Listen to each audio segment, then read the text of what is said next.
इश्कबाज़ प्यार की जान चैप्टर 205 रूठना मैन्याना। श्लोक उदास होके बोला, दी तो मेरी तरफ देख भी नहीं रही है, मुझे बिना बताए नहीं आना चाहिए था, कितना परेशान कर दिए हैं। आर्या आंखें बड़ी करके सोचते हुए बोला, क्या ये सच इस वजह से हो रहा है? श्लोक अर्धांश को देख के बोला, जीजू आपको बीच में नहीं आना चाहिए था, अगर नहीं आते तो दी आपसे गुस्सा नहीं होती। अर्धांश प्यार से सर सहला के बोला, ज्यादा न सोचे, मना लेंगे उन्हें। आर्या दांतों तले जीभ दबा लिया था। स्नेहल रूम में सोफे पर आराम से पैर टेबल पर रख के सोफे पर आए पीछे किए हुए आंखें बंद कर बैठी हुई थी। वो आधे नींद में आ ही गई थी। अनुराधा जी आधे घंटे बाद स्नेहल के लिए खाना लेकर कमरे में आई थी। अनुराधा जी खाना टेबल पर रखते हुए बोली, स्नेहल उठे खा ले कुछ। स्नेहल आंखें खोल के ठीक से बैठते हुए बोली, माँ आपने खा लिया? अनुराधा जी हाँ में सर हिला दिया था। स्नेहल उबासी लेते हुए बोली, मैं तो ही गई थी। अनुराधा जी एक कोर खिलाते हुए बोली, पहले खा ले फिर सो जाए। स्नेहल मेहंदी देख के बोली, मेहंदी उतार दूं? ऐसे हाथ रखे रखे दर्द हो गया है। अनुराधा जी प्यार से बोली, कुछ देर और रख ले सूख जाएगा, उसके बाद सूखे हाथों से हटा लीजिएगा। स्नेहल धीरे से बोली, लड़की होना इतना डिफिकल्ट क्यों है? अनुराधा जी मुस्कुराकर बोली, क्योंकि लड़कियां सबसे ज्यादा स्ट्रॉन्ग होती है, भगवान उन्हें सब कुछ झेलने की शक्ति देता है। स्नेहल खिड़की की तरफ देख के चुपचाप खाने लगी थी। अनुराधा जी बोली, खिड़की के बाहर क्यों देख रही है? स्नेहल हाथों से इशारा करके बोली, कुछ नहीं, भगवान जी ऊपर देख के मेरे ऊपर हंस रहे हैं। अनुराधा जी आंखें बड़ी कर ली थी। स्नेहल अनुराधा जी को देख पानी पीकर बोली, माँ आप डरो नहीं, मेरा और भगवान जी का चलता रहता है। अभी कुछ दिनों से हमारी बात नहीं हो रही है, वो मैंने कुछ दिनों से आइसक्रीम की रिश्वत नहीं दी है ना, इसलिए गुस्सा है। अनुराधा जी खिलाते हुए बोली, अच्छा तो क्या आपके भगवान जी आपसे बात भी करते हैं? स्नेहल दांत दिखा के हाँ में सर हिला दी थी। अनुराधा जी रोकते हुए बोले, श्लोक आप अपनी दीदी को खाना खिलाएं, हमें दवाई लेनी है। स्नेहल सीधा बैठ गई थी। श्लोक हाँ में सर हिला दिया था। अनुराधा जी स्नेहल से बोली, पूरा खत्म करिएगा और हम बादाम वाला दूध भेजवाते हैं। अनुराधा जी मुस्कुराकर श्लोक का सर सहलाकर चली गई थी। स्नेहल गुस्से में बोली, अब क्या करने आया है? बड़ा होगा है ना, हमसे पूछना जरूरी नहीं है, अब तो आप अपनी मर्जी के मालिक हैं। श्लोक स्नेहल के पास आके नीचे बैठते हुआ बोला, दीदी। स्नेहल टोकते हुए बोली, नीचे ठंड है, ऊपर बैठ। श्लोक नामे सर हिला के बोला, नहीं मुझे यहीं बैठाना है। श्लोक मुंह बनाकर बोला, दीदू सॉरी, आर्या में मुझे कहा तो हम मान गए, उसने कहा सब सरप्राइज हो और खुश हो जाएंगे, मुझे नहीं पता था आप इतना गुस्सा हो जाओगे। स्नेहल ने कहा, श्लोक तू दूर रहता है, मम्मी पापा को और मुझे भी फिक्र लगी रहती है, ऐसे बिना बताएगा तो हमें कैसे पता चलेगा तू कहाँ है, ठीक भी है कि नहीं? श्लोक ने कहा, दीदू पर मैं आप लोगों को बहुत याद कर रहा था, और आप भी तो हमेशा अकेले और बिना बताए ट्रैवल करते थे। स्नेहल गहरी सांस लेके बोली, मेरे वक्त में कोई नहीं था श्लोक, और मैं मम्मा को परेशान कर नहीं सकती थी, पर तुम्हारे लिए मैं हूँ, मैं ही क्या सब है तुम्हारी फिक्र करने के लिए। श्लोक कान पकड़ के बोला, दीदू सॉरी, अब गलती करूँगा तो लाठी से मारना। स्नेहल घूरते हुए बोली, हाँ मुझे अभी ही मारनी चाहिए तुम्हें, बेवकूफ़। श्लोक उदास होके बैठ गया था। कुछ देर के लिए वहाँ शांति हो गई थी। स्नेहल श्लोक को देख के बोलो, अब क्या खाना ठंडा होने के बाद मुझे खिलाएगा? श्लोक खुश होके प्लेट उठाने लगा था। स्नेहल ने कहा, ऊपर बैठ जा। श्लोक दांत दिखाते हुए बोला, मुझे शॉपिंग करने चलोगी न दी? स्नेहल आंखें छोटी करके बोली, खत्म हो गया तेरा माना। श्लोक नामे सर हिला दिया था। स्नेहल आंखें दिखाते हुए बोली, अंडस को चुपचाप खिला। श्लोक मुंह बनाकर खिलाने लगा था। खाना खाने के बाद स्नेहल श्लोक को सोने को बोली। कुछ देर बाद आर्या बड़े से कन्व में सॉरी बनाए। स्नेहल आर्या को देखते हुए बोली, तुम भी गुस्सा उतरने आए हो? आर्या क्यूट सा फेस बना के बोला, भाभी माँ सॉरी। स्नेहल अपने साइड आते हुए बोली, माफ कर दिया जाओ ये से। आर्या कन्वर्स साइड सर के स्नेहल के साइड जाके सर रखते हुए बोला, मुझे पता है आप मेरी गलती से परेशान हो। स्नेहल आर्या को हग करके बोली, आगे से मत करना मेरा प्यारा बच्चा, मेरी बात मानकर माँ को अपना लिया, थैंक यू। आर्या ने कहा, भाभी माँ आपकी बात कभी नहीं टाल सकता। स्नेहल मुस्कुराकर बोली, जाओ सर जाओ, थक गए होगे। आर्या स्नेहल को बैठाते हुए बोला, नहीं हमें आपके गोद में सर रख के सोना है। आर्या लेटकर अपना सर गोद में रख के आंखें बंद कर दिया थी। स्नेहल परेशान होके बोली, आर्या मेहंदी लगी है, सर नहीं सहला सकती। आज स्नेहल के रूम में धीरे धीरे कोई न आ ही रहा था। आर्या सो ही चुका था। 206 चैप्टर रात का सपना। अर्धाश कुछ टाइम बाद रूम में आया। वो आर्या को सोते देख मुस्कुराया। वो उनके पास जाके आर्या को उठाते हुए बोला, आर्या उतरते और कमरे में जाकर सो जाए। स्नेहल अपना हाथ गर्दन हिलाने लगी थी, जैसे वो अपने शरीर का दर्द निकल रही हो। स्नेहल अराश को देख के बोली, मुझे नींद आ रही है। तारांकिन अधाश हाँ में सर हिला के आर्या को हिला के उठाते हुए बोला, आर्या जाए अपने कमरे में। आर्या अंगड़ाई लेते हुए बोला, ब्रो उठाया क्यों सोने दे ना। अर्धाश आर्या का हाथ पकड़ा हो खींच के उठाते हुए बोला, जाए अपने कमरे में, स्नेहल को भी सोना है, थक गई है वो। अर्धाश डायरेक्ट उसे हाथ पकड़े हुए बाहर ले जाकर दरवाजे के बाहर खड़ा करके दरवाजा लगा दिया था। उद्धरण चिन्ह आयों का सारा नींद उतर गया था। उद्धरण चिन्ह वो मुंह खोले खड़ा था। उद्धरण चिन्ह अर्धाश स्नेहल के पास आकर उसके हाथ से मेहंदी हटाया और तेल लगा के बोले, आप यही चेंगे कर ले, उसके बाद सोते हैं। उद्धरण चिन्ह स्नेहल हाँ में सर हिला दी थी। अर्धाश उठकर बाथरूम चला गया था। उद्धरण चिन्ह कुछ देर में दोनों चनगे करके आए। अर्धाश के आने से पहले स्नेहल बेड पर आंखें बंद कर लेटी हुई थी। अर्धाश स्नेहल के पास आकर उसके बाल खोल के चादर उड़ाकर उसके दूसरी तरफ आकर लेट गया था। उद्धरण चिन्ह स्नेहल हाथों से टटोलते हुए बोली, दूर क्यों सोए हो। अर्धाश लाइट बंद कर उसके पास आकर बाहों में भरते हुए बोला, पास ही है। अर्धाश सर सहलाने लगा था। कुछ देर में दोनों सो गए थे। बीच रात में स्नेहल की नींद खुल गई थी। उद्धरण चिन्ह वो अचानक उठकर बैठते हुए बोली, क्या पागल औरत है यार, सपने में भी पीछा नहीं छोड़ रही है।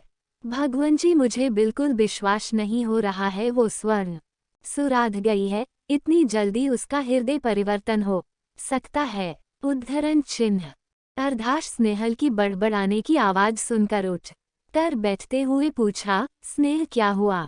स्नेहल अर्धाश के तरफ मुड़ते हुए बोली, अरे मैं बोल रही हूँ ना, मेरी प्यारी सासू माँ सुधारी नहीं है, वो नाटक कर रही है। मुझे पता नहीं है वो ऐसा क्यों कर रही है, सकता है सगाई तक अपना असली चेहरा नहीं दिखा रही हो। उद्धरण चिन्ह अर्धाश अपनी आंखें थोड़ी से खोल के बोला, ये सब बातें आप अभी क्यों सोच रही है, वैसे ही सबने उन्हें मौका दिया है ठीक होने का, उन्हें अभी तक किसी में अपनाया नहीं है। स्नेहल मुंह बना के सर पकड़ के बोली, मैं सोच नहीं रही हूँ, मेरे सपने में आ रही हैं। अर्धाश स्नेहल को सोलते हुए बोला, आप सोच रही है, वो भी बहुत ही ज्यादा। स्नेहल अर्धाश को हग करके बोली, नहीं सोच रही। अर्धाश हाथों को स्नेहल के आंखों आप रख के बोला, स्लीप। स्नेहल सोने की कोशिश करने लगी थी। सुबह का वक्त पूरे घर में चहल पहल थी। आज सगाई था, सारे घर वाले मेहमानों का स्वागत करने आओ भगत और सबको खिलाने में लगे हुए थे। आया तो राजकुमार की तरह बैठा, आंखों पर चश्मा और सब पर हुक्म झाड़े जा रहा था। कभी वो स्नेहल को परेशान करता तो कभी आयुषी के कमरे में जाकर परेशान कर रहा था। अनुराधा जी अर्धाश के पीछे भाग भाग के उसे खाना खिला रही थी। स्नेहल दादी सा के साथ सारे गिफ्ट्स लगाने में बैठी हुई थी। सगाई दोपहर में थी तो आयुषी को रेडी करने वाले पहले से आए हुए था। स्नेहल की हाथों की मेहंदी खूब रची हुई थी। कुछ देर में सब काम खम करके वो लोग सब रहती जीने चले गए थे। अर्धाश घर से 2 गाड़ियां एकांश और उसके फैमिली को लाने के लिए भेजा था। जिन पंडित को शादी की डेट फिक्स करनी थी ये भी आ चुके थे। 207 चैप्टर बड़ी आयुषी बहुत प्यारी राजस्थानी गुलाबी रंग की लहंगा चोली पहनकर रेडी थी। उद्धरण चिन्ह आज दोनों भाइयों की बहन बड़ी लग रही था। उद्धरण चिन्ह अर्धांश रेडी होने के बाद सबसे पहले आयुषी के कमरे में आया। आयुषी को देख के उसके आंखों में आंसू आ गए थे। उद्धरण चिन्ह आयुषी अर्धांश को देख के कड़ी होके बोली, भाई साहब आप उतने दूर क्यों खड़े हैं? उद्धरण चिन्ह अर्धांश अंदर आते हुए बोला, हम सोच रहे हैं कल ही का दिन तो था जो आपको हम अपनी छोटी से आयु को गोद में लेकर प्यार करते थे, पर वो आज दुल्हन बनी खड़ी है। कस हम आपको जिंदगी भर के लिए अपने पास रख सकते। उद्धरण चिन्ह आयुषी प्यार से देखते हुए बोली, भाई साहब आप हमें रुलाने आए हैं? उद्धरण चिन्ह अर्धांश ने सर हिला दिया था। वो उसके पास आकर सर चूम के बोला, आयु आपको इतनी जल्दी बड़ी नहीं होना चाहिए था। उद्धरण चिन्ह आयुषी मुस्कुराकर बोली, भाई साहब आपके लिए हम हमेशा बच्ची ही रहेंगे, हमें आपका लाड प्यार शादी के बाद भी चाहिए। उद्धरण चिन्ह अर्धांश सर पर हाथ रख के बोला, उसकी चिंता आप नहीं करें। उद्धरण चिन्ह अर्धांश अंचल सर पर रख के बोला, खूबसूरत प्यारी सब कुछ शब्द काम है उनके लिए। उद्धरण चिन्ह आयुषी मुस्कुराकर अर्धांश के सीने पर सर रख ली थी। उद्धरण चिन्ह उसी वक्त आर्या बिना देखे घुसते हुए बोला, छोटी देख भाई सा ने मेरे लिए तेरे से भी अच्छी सूट लाई है। उद्धरण चिन्ह अर्धांश और आयुषी दरवाजे की तरफ देखने लगे थे। उद्धरण चिन्ह आयुषी मुंह बना के बोली, भाई सा देखे ना ये क्या बोल रहे हैं, ये सुबह से यही सब बोल के हमें परेशान कर रहे हैं। उद्धरण चिन्ह आर्या अर्धांश को देख के हाथ ऊपर करते हुए ना में सर हिला के बोला, नो ब्रो, हम तो आयुषी की तारीफ करने आए थे। उद्धरण चिन्ह अर्धांश आयुषी के कंधे पर हाथ रखते हुए बोला, तो करे हम भी यही है, हम भी सुनना चाहते हैं। उद्धरण चिन्ह आर्या गला साफ करते हुए बोला, हाँ हाँ अभी करते हैं, मेरी आँखों सॉरी तेरी आँखों की नमकीन मस्तियाँ। उद्धरण चिन्ह आयुषी अर्धांश को देखते हुए बोली, भाई सा देखे। उद्धरण चिन्ह आर्या आंखें बड़ी करके बोला, अरे आयु आप इतनी सुंदर लग रही हैं कि हम लाइन भूल गए, हमारी गलती नहीं है। उद्धरण चिन्ह आर्या भी आयुषी को गले लगा लिया था। उद्धरण चिन्ह आयुषी मुस्कुराने लगी थी। उद्धरण चिन्ह अर्धांश दोनों से बोला, अब तो आप दोनों लड़ाई झगड़ा बंद कर दे, बड़े हो गए आप दोनों और आयुषी लंदन में आपसे आर्या ही मिलने आएंगे, हम तो कभी कभी आ पाएंगे। उद्धरण चिन्ह आर्या आयुषी का गाल खींचते हुए बोला, हम दो सिर्फ मजाक करते हैं पर हमें बार बार चिढ़ जाती हैं। उद्धरण चिन्ह आयुषी ना में सर हिला के बोली, नहीं भाई सा ये सच में हमें परेशान करते हैं। उद्धरण चिन्ह आयुषी कुछ याद करते हुए बोली, भाई सा भाभी माँ कहाँ है, हमें सुबह से नहीं दिखी। उद्धरण चिन्ह अर्धांश ने कहा, कामों में बिजी थी वो, आती होगी। उद्धरण चिन्ह आर्या ने कहा, भाभी सा तो अभी रेडी होने गई है। उद्धरण चिन्ह अर्धांश आंखें दिखते हुए बोला, आप उन्हें भी परेशान कर रहे थे। उद्धरण चिन्ह आर्या दूर जट हुए बोला, नहीं हम भाभी माँ को क्यों परेशान करेंगे, वो तो बस हमें रेडी करवाने गई थी। उद्धरण चिन्ह अर्धांश घूर के बोला, बच्चे हैं आप जिन्हें रेडी करने के लिए मम्मा को आना पड़ेगा। उद्धरण चिन्ह आर्या अपना कदम पीछे बढ़ते हुए भागते हुए बोला, भाई साहब भाभी माँ की हेल्प के लिए कॉलेज जाओ, मेरे लिए तो वो माँ ही रहेंगी और मैं उनका बच्चा। उद्धरण चिन्ह अर्धांश आयुषी को बैठते हुए बोला, आप यहाँ बैठे हम आते हैं, देखते आर्या ने कितना परेशान किया है। उद्धरण चिन्ह आयुषी हाँ में सर हिला दी थी। उद्धरण चिन्ह स्नेहल रूम में उल्टे मुंह बेड पर पड़ी हुई थी। उद्धरण चिन्ह अर्धांश अंदर आकर स्नेहल के पास आकर सर सहलाते हुए पूछा, आप ठीक तो हैं? उद्धरण चिन्ह। स्नेहल अपना चेहरा अर्धांश की तरफ करके बोली, एकांश आ गए क्या? अर्धांश न में सर हिला के बोला, अभी आने में वक्त है। उद्धरण चिन्ह। स्नेहल उठ के बैठते हुए बोली, ओके मैं नहा कर आती हूँ, बस मेरी हेल्प कर देना। उद्धरण चिन्ह। अर्धांश में कहा, आर्या के परेशान करने से थक गई है आप। उद्धरण चिन्ह। स्नेहल नामे सर हिला के बोली, नहीं बस ऐसे ही लेटे हुए थी। उद्धरण चिन्ह। स्नेहल उंगलियों पर दिखते हुए बोली, बस 5 मिनट में आई, जाना नहीं कहीं। उद्धरण चिन्ह। कुछ देर में स्नेहल भी घर की बहू की तरह रेडी हो गई थी, भरी भरकम लहंगे और ज्वेलरी पहनकर, मांग के भर के सिंदूर दूर से ही दिख रहा था।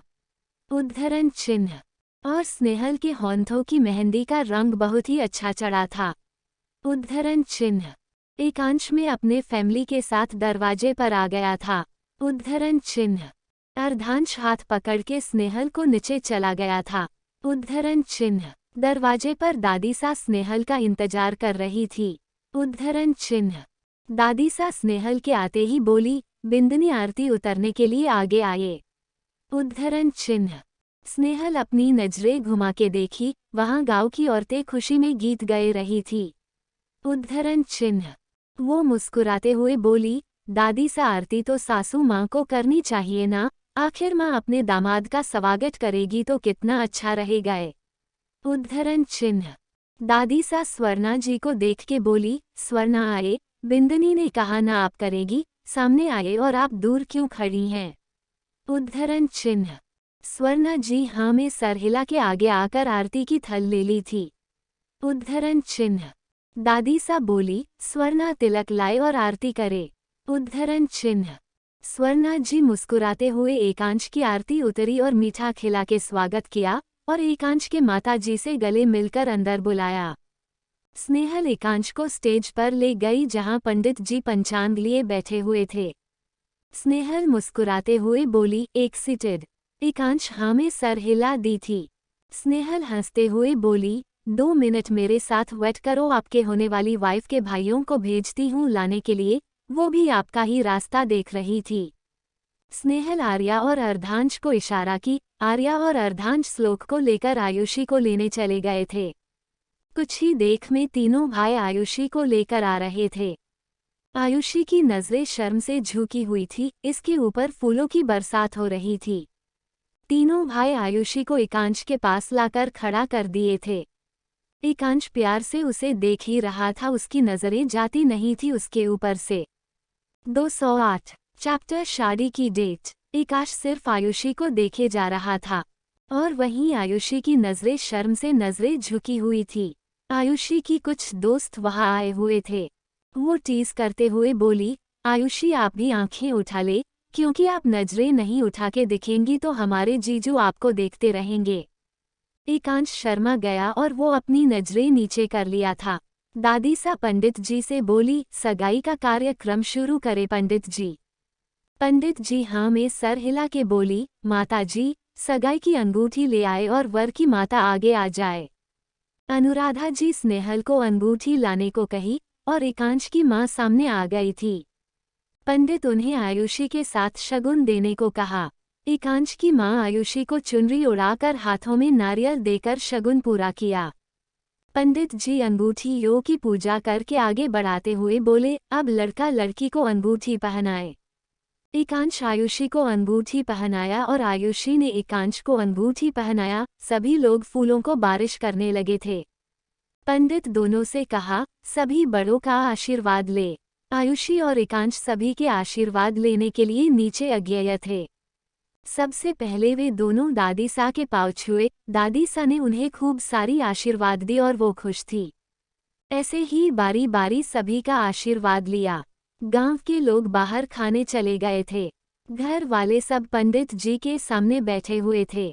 स्वर्णा जी आयुषी का सर छूते हुए बोली, पंडित जी बताएं हमारी लाड़ो की शादी का दिन, हमें तो समझ नहीं आ रहा। हमारी बेटी इतनी बड़ी हो गई है कि अब उनकी शादी होगी, अभी तो हमने अपनी लाड़ो से लाड तक नहीं लगाया है। एकांश की मम्मी मुस्कुराते हुए बोली, पंडित जी कोई पास की डेट निकले, अब तो हम अपनी बेटी को ले जाना चाहते हैं। स्वर्णा जी न में सर हिला के बोली, नहीं पंडित जी कोई जल्दी नहीं है। स्नेहल फुसफुसते हुए अर्धांश से बोलो, मैं कह रही हूँ ये औरत सिर्फ ढूंढ कर रही, वो भी बहुत अच्छे से। अर्धांश आंखें दिखा के मुंह पर उंगली रख के कहा, शी। स्नेहल मुंह पर उंगली रख के कंधा उचका दिया था। वीर खुद से बोली, बीवी का कोई वैल्यू नहीं, आंखें दिखाता है, डरावना आदमी। दादी सा बीच में बोली, बस भी करे आप दोनों। पंडित जी आप एक सुंदर बताए जो साड़ी के कार्य में इतना शुभ हो, भगवान खुद आशीर्वाद देने आए अपने बच्चे को। पंडित जी हाथ जोड़ के मुस्कुराकर बोले, जी माता जी, हमारे पास पत्रिका आ गई है तो कुछ समय देर हम अभी बताते हैं। पंडित जी अपना जोर घटाओ करने लगे थे। कुछ देर के इंतजार के बाद पंडित जी खुश होके बोले, माता जी 2 दिनांक बहुत शुभ निकले हैं, एक 20 दिन बाद की है और 3 महीने बाद का है। दादी सा एसबी को देखते हुए बोली, -20 दिन बाद बहुत जल्दी हो जाएगी, तो क्यों न हम 3 महीने बाद करें, ऐसे में तैयारियां भी करना आसान हो जाएगा। सबको हाँ में सर हिला के सहमति दे दिए थे। तारांकन। आकाश सिर्फ आयुषी को देखे जा रहा था। आयुषी की कुछ दोस्त वहां आए हुए थे। वो टीज करते हुए बोली, आयुषी आप भी आंखें उठा ले, क्योंकि आप नजरें नहीं उठा के दिखेंगी तो हमारे जीजू आपको देखते रहेंगे। एकांश शर्मा गया और वो अपनी नजरें नीचे कर लिया था। दादी सा पंडित जी से बोली, सगाई का कार्यक्रम शुरू करे पंडित जी। पंडित जी हाँ में सर हिला के बोली, माता जी, सगाई की अंगूठी ले आए और वर की माता आगे आ जाए। अनुराधा जी स्नेहल को अंगूठी लाने को कही और एकांश की माँ सामने आ गई थी। पंडित उन्हें आयुषी के साथ शगुन देने को कहा। एकांश की माँ आयुषी को चुनरी उड़ाकर हाथों में नारियल देकर शगुन पूरा किया। पंडित जी अंगूठियों की पूजा करके आगे बढ़ाते हुए बोले, अब लड़का लड़की को अंगूठी पहनाए। एकांश आयुषी को अंगूठी पहनाया और आयुषी ने एकांश को अंगूठी पहनाया। सभी लोग फूलों को बारिश करने लगे थे। पंडित दोनों से कहा, सभी बड़ों का आशीर्वाद ले। आयुषी और एकांश सभी के आशीर्वाद लेने के लिए नीचे अज्ञेय थे। सबसे पहले वे दोनों दादी सा के पाँव छुए। दादी सा ने उन्हें खूब सारी आशीर्वाद दी और वो खुश थी। ऐसे ही बारी बारी सभी का आशीर्वाद लिया। गांव के लोग बाहर खाने चले गए थे। घर वाले सब पंडित जी के सामने बैठे हुए थे। स्वर्णा जी आयुषी का सर छूते हुए बोली, पंडित जी बताएं हमारी लाड़ो की शादी का दिन, हमें तो समझ नहीं आ रहा। हमारी बेटी इतनी बड़ी हो गई है कि अब उनकी शादी होगी, अभी तो हमने अपनी लाड़ो से लाड तक नहीं लगाया है। एकांश की मम्मी मुस्कुराते हुए बोली, पंडित जी कोई पास की डेट निकले, अब तो हम अपनी बेटी को ले जाना चाहते हैं। स्वर्णा जी न में सर हिला के बोली, नहीं पंडित जी कोई जल्दी नहीं है। स्नेहल फुसफुसते हुए अर्धांश से बोलो, मैं कह रही हूँ ये औरत सिर्फ ढूंढ कर रही, वो भी बहुत अच्छे से। अर्धांश आंखें दिखा के मुंह पर उंगली रख के कहा, शी। स्नेहल मुंह पर उंगली रख के कंधा उचका दिया था। वीर खुद से बोली, बीवी का कोई वैल्यू नहीं, आंखें दिखाता है, डरावना आदमी।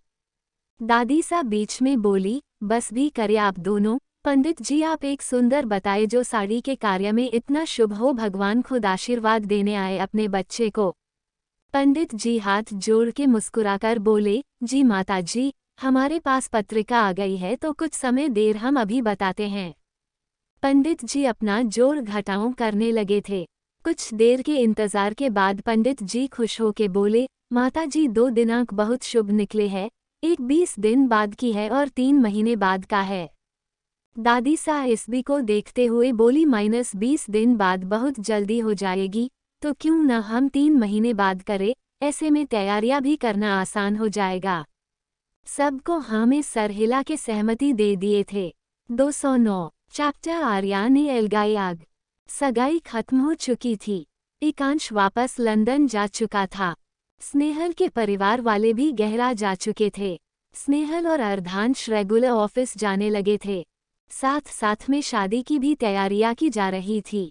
आर्या कुछ दिनों के लिए यहीं था, अभी तक तो उसे कुछ पता नहीं था, घर में कुछ हुआ भी था। और अनुराधा जी इस बात का ध्यान रखती थी कि स्वर्णा जी और आर्या अकेले न रहे। सब ठीक चल रहा था। शाम का वक्त स्नेहल ऑफिस से जल्दी आ गई थी। आर्या स्नेहल को आता देख के भाग के उसके पास जाके बोला, कैसा रहा आपका दिन? स्नेहल मुस्कुराते हुए बोली, ठीक ठाक, आप बताएं आपने कितनी मस्ती की, कहाँ घूमने गया? आर्या मुस्कुराते हुए बोला, 12 बजे सो के उठे, 2 बजे तक फ्रेश हुए, फिर बड़ी माँ ने हमारे लिए खाना बनाया कि हम उंगलियां चाटते रह गए, उसके बाद दादी की सेवा की। स्नेहल भावे चढ़ा के बोली, हैन सच्ची? आर्या हमें सर हिला दिया था। स्नेहल दादी सा को देखते हुए बोली, क्या किया दादी आपके लिए? दादी सा मुंह बना के बोली, बिंदनी इन सैतन की बातों में ना आए, ये एक नंबर के बदमाश है, हमें बहुत परेशान किया है इन्होंने, हमारे जोड़ों का दर्द बढ़ा दिया है। स्नेहल घूरते हुए बोली, आर्या। आर्या स्नेहल के कंधे से बैग लेते हुए बोला, भाभी माँ हम बस हेल्प कर रहे थे, दादी सा झूठ बोल रही हैं।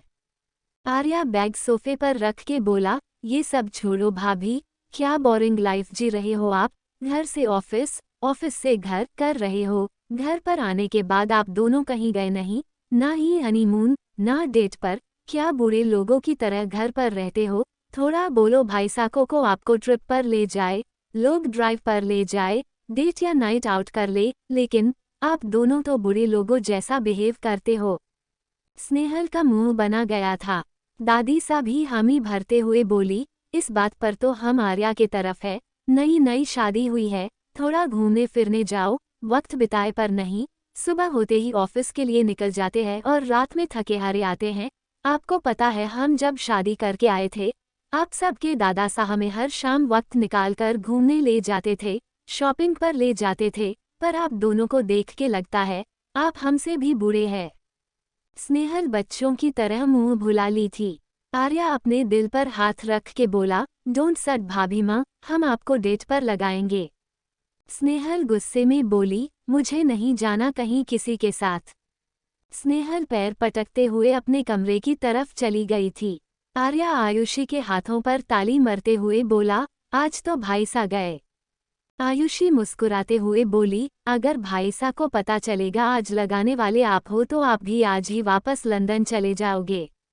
आर्या घूरते हुए बोला, कोई बताए चाहे नहीं, लेकिन आप जरूर बताएगी भाईसा को। आर्या आयुषी को सर पर टपली मार के बगल में बैठ गया था। आयुषी अपना सर सहला रही थी। रात 8 बजे अर्धांश घर आया, वो सबको साथ में बैठा देख के मुस्कुरा। डिनर का टाइम हो गया था, सब उसका ही वेट कर रहे थे।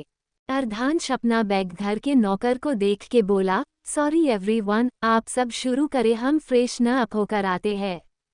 वो सबको एक नज़र देखते हुए आंखें सिकुड़ता हुआ पूछा, स्नेहल नहीं आई हैं क्या अब तक? आर्या खुश होके बोला, आई है ना 6 बजे ही, पर ऊपर जाने के बाद वो नीचे आई नहीं है। अर्धांश आंखें छोटी करते हुए बोला, और आप उन्हें बुलाने नहीं गए? आर्या न में सर हिला के बोला, ना, हम सबको लगा उन्हें काम होगा इसलिए परेशान न करे। अर्धांश अपने कमरे की तरफ देख के बोला, हम देखते हैं। अर्धांश अपने कमरे में गया। स्नेहल बेड पर उल्टा होके लेटी हुई थी। दरवाजे खुलने की आवाज सुनकर उठकर बैठ गई थी। अर्धांश जैसे उसके पास आने वाला था, स्नेहल उसे देख के मुंह ऐंठी और दूसरी साइड से उतरकर दरवाजे की तरफ जाने लगी थी। अर्धांश शॉक होके बोला, अरे स्नेहल क्या हुआ? वो जल्दी से स्नेहल का हाथ पकड़ लिया था। स्नेहल घूरते हुए बोली, कितनी बार मुझे डेट पर ले गए हो, शादी से पहले और शादी के बाद? अर्धांश आंखें ऊपर करके सोचने लगा था। स्नेहल गुस्से में हाथ छुड़ाकर बड़बड़ाते हुए बोली, गधा पागल, बीवी को खुश रखना और ख्याल रखना भी नहीं आता, बेवकूफ। स्नेहल दरवाजे के पास पहुंच के गुस्से में घूरते हुए बोली, पास आए तो सर फोड़ दूंगी। स्नेहल अपना बाल झटकते हुए बाहर निकल गई थी। अर्धांश खुद से सोचते हुए बोला, कुछ गलती कर दी हमने। अर्धांश कांधे उचकते हुए बोला, पता नहीं। वो सवार लेने चला गया था। उसे सवार के नीचे याद आया कि दोनों ने तो अकेले में कभी टाइम स्पेंड किया ही नहीं है, और सैन फ्रांसिस्को को छोड़कर वो दोनों कभी बाहर गए ही नहीं। अर्धांश वही सर पकड़ लिया था। कुछ देर में वो बाहर आकर रेडी होकर नीचे आया तो देखा स्नेहल उसके साथ बैठती थी, पर आज अनुराधा जी के बगल में बैठी हुई थी, चुपचाप अपना खाना खा रही थी। अर्धांश अपनी जगह पर बैठ गया, उसके प्लेट में खाना परोसा गया था। वो स्नेहल को देखते हुए खाने लगा था। स्नेहल तुरंत में बोली, माँ मेरा होगा, क्या हम आपके साथ से जाए? अनुराधा जी एक बार अर्धांश को देखी, फिर मुस्कुराकर हाँ सर हिला के बोली, हाँ लाडो, ये भी पूछने की बात है। स्नेहल मुस्कुराकर बोली, ठीक है मैं जाती हूँ, आप आज जाना। स्नेहल सबको देख के मुस्कुराते हुए बोली, गुड नाइट सभी को। अर्धांश को देख के घूरते हुए चली गई थी। अर्धांश बेचारा बैठा रह गया था, वो सबके सामने कुछ कहे भी नहीं सकता था। वो चुपचाप खाने लगा था। स्नेहल के जाने के बाद दादी सा मुस्कुराते हुए बोली, हुकुम, शुक्र है आप किसी से तो डरते हैं। अर्धांश दादी सा को देखते हुए बोला, क्या दादी सा? आर्या ठहाके लगा के हंसते हुए बोला, दादी सा कह रही हैं आप भाभी माँ से डरते हैं। अर्धांश सबको घूरते हुए बोला, और ये हस्बैंड वाइफ में दरार लाने की जुर्रत की किसने है? सब एक दूसरे को देखने लगे थे। अर्धांश आयुषी को घूरा, आयुषी नामे सर हिला के आर्या की तरफ इशारा की। अर्धांश आर्या को घूरते हुए अपनी चेयर से उठता की अनुराधा की आर्या को खुद से ढकते हुए बोली, वही बैठे उठे नहीं और आर्या पर गुस्सा क्यों कर रहे हैं? और वो हालत क्या किए है? जब शादी किए है तो बीवी को टाइम देना भी सीखन होगा, लेकिन आपकी दुनिया ऑफिस और घर, बस उसके आगे क्या? खुद के साथ स्नेहल को भी अपनी तरह बना रहे हैं। अर्धांश कुछ नहीं बोला। आर्या मुस्कुराते हुए अनुराधा जी को गले लगा के बोला, माँ यू टू गुड, आपने तो 1 मिनट के जल्लाद को सही कर दिया। 210 चैप्टर सेक्सी सारी। अर्धांश डिनर करने के बाद अनुराधा जी के कमरे में गया। स्नेहल बेड पर बैठी फोन चला रही थी। स्नेहल अर्धांश को देख दूसरी तरफ मुंह घुमा ली थी। अर्धांश स्नेहल के पास आकर बैठ के बोला, बाहर चले घूमने। स्नेहल घूरते हुए बोली, मैं बोलूंगी तब मुझे घुमाने ले जाओगे, जाओ यहाँ से, मुझे नींद आ रही है। अर्धांश आंखें मिचते हुए खुद से बोला, गलत टाइम पर आए हैं। स्नेहल गुस्से में अर्धांश को देखी, फिर लेटने जा रही थी कि अर्धांश स्नेहल को पकड़ के बोला, सॉरी सब चीज़ों के लिए। स्नेहल अपने आप को छुड़ाने लगी थी।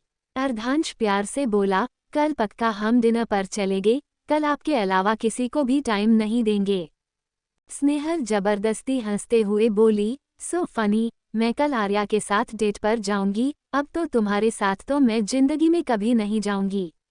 अर्धांश स्नेहल को गले लगाते हुए बोला, बेबी आपको भी कभी कभी अपनी फीलिंग्स बतानी पड़ेगी ना, हम ये सब चीज़ों में थोड़ा पीछे हैं। स्नेहल धाका देके बोली, झूठा प्यार दिखाने की ज़रूरत नहीं है। तभी अनुराधा जी वहां आ गई थी।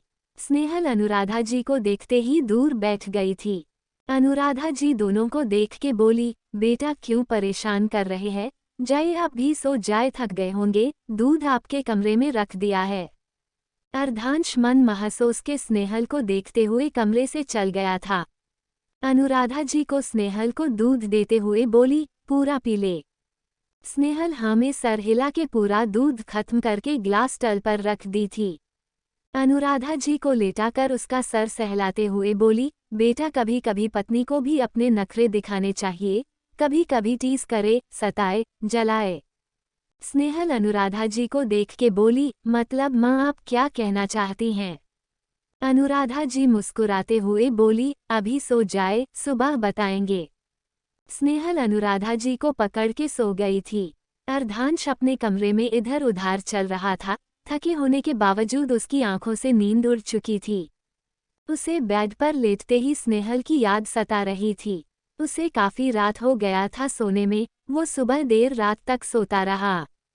सुबह सुबह स्नेहल के बाथरूम से निकलते ही अनुराधा जी 2 कपड़े हाथ में लिए खड़ी थी। स्नेहल पूछी, मम्मा ये क्या है? अनुराधा जी मुस्कुराते हुए बोली, आपके कपड़े। अनुराधा जी दोनों बेड पर रख के बोली, ये दोनों मैं पसंद करके पहन लीजिए। स्नेहल कपड़ों के पास जाके देखने लगी थी। पहले वाली बहुत ही खूबसूरत स्लिट वाली ड्रेस थी। स्नेहल आंखें बड़ी करके बोली, माँ ये नहीं पहन सकती मैं, ऑफिस भी जाना है मुझे। अनुराधा जी कंधे उचकाते हुए बोली, तो क्यों बेटा, ऐसी ड्रेस तो आप सैन फ्रांसिस्को में ऑफिस तो जाया करती थी।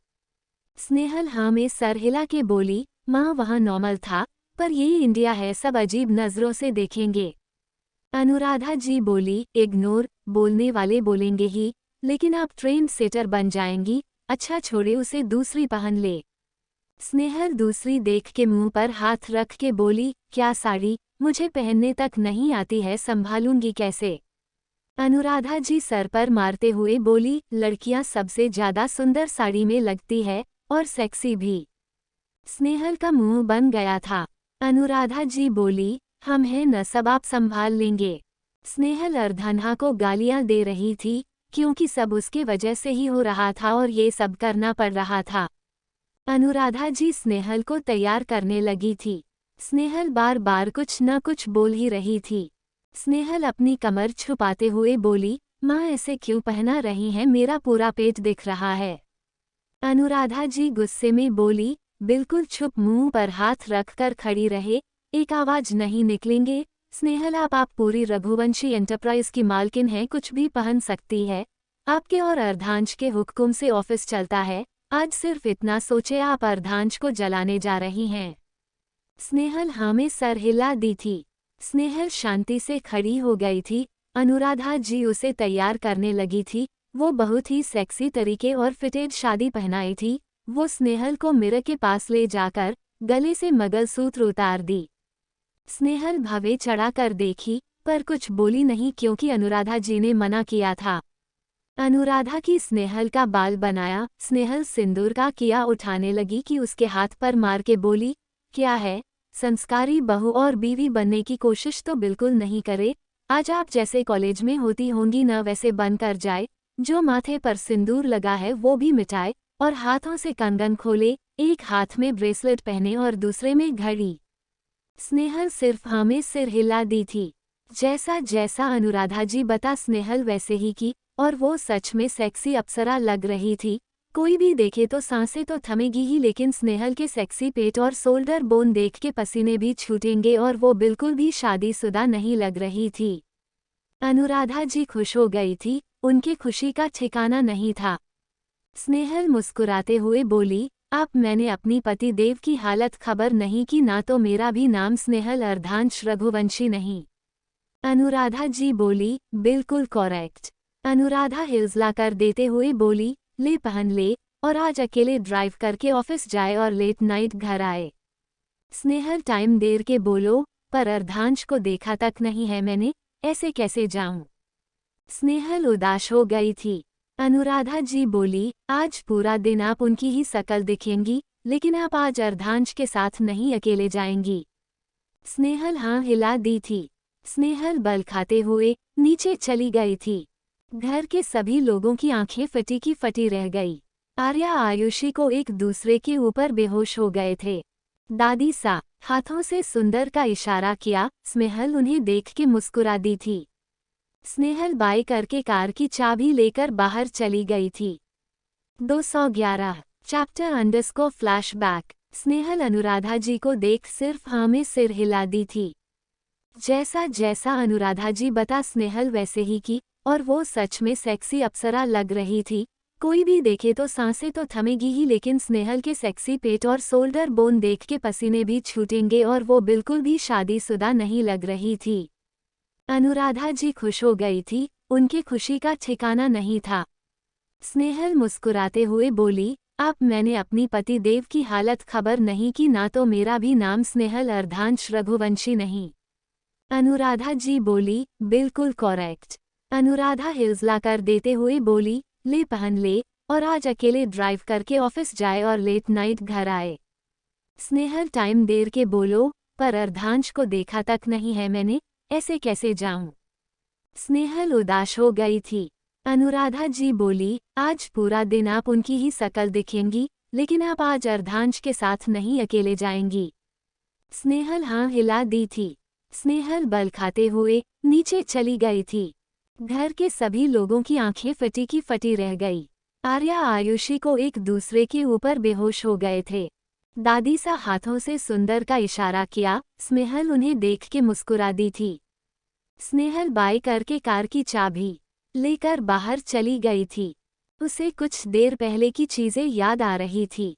फ्लैशबैक। कुछ देर पहले स्नेहल कार की चाबी लेकर निकल रही थी। तब स्वर्णा जी रोकते हुए बोली, स्नेहल बेटा रुके। स्नेहल आंखें मिचली थी, लेकिन उसे आर्या की याद आई तो वो मुस्कुराते मुड़कर बोली, हाँ बोलिए न सासू माँ। स्वर्णा जी बोली, आप आज बहुत प्यारी लग रही है, घर से बाहर ऐसे नहीं जाए, रुके हम नजर उतार दे तब आप बाहर जाए। स्नेहल अनुराधा जी को देखी। अनुराधा जी शांत रहने को कहा। आर्या सर पकड़ करके बोला, ओ गॉड हमारा सर, क्या देखा हमने। भाभी माँ आप मेरी भाभी क्यों हैं? आप मुझे पहले क्यों नहीं मिली? भाई सा आप हमारे साथ ऐसा कैसे कर सकते हैं? दादी सा आर्या के सर पर मारते हुए बोली। आर्या मुंह बंद करे, भाभी है आपकी और वो माँ के सामन होती हैं।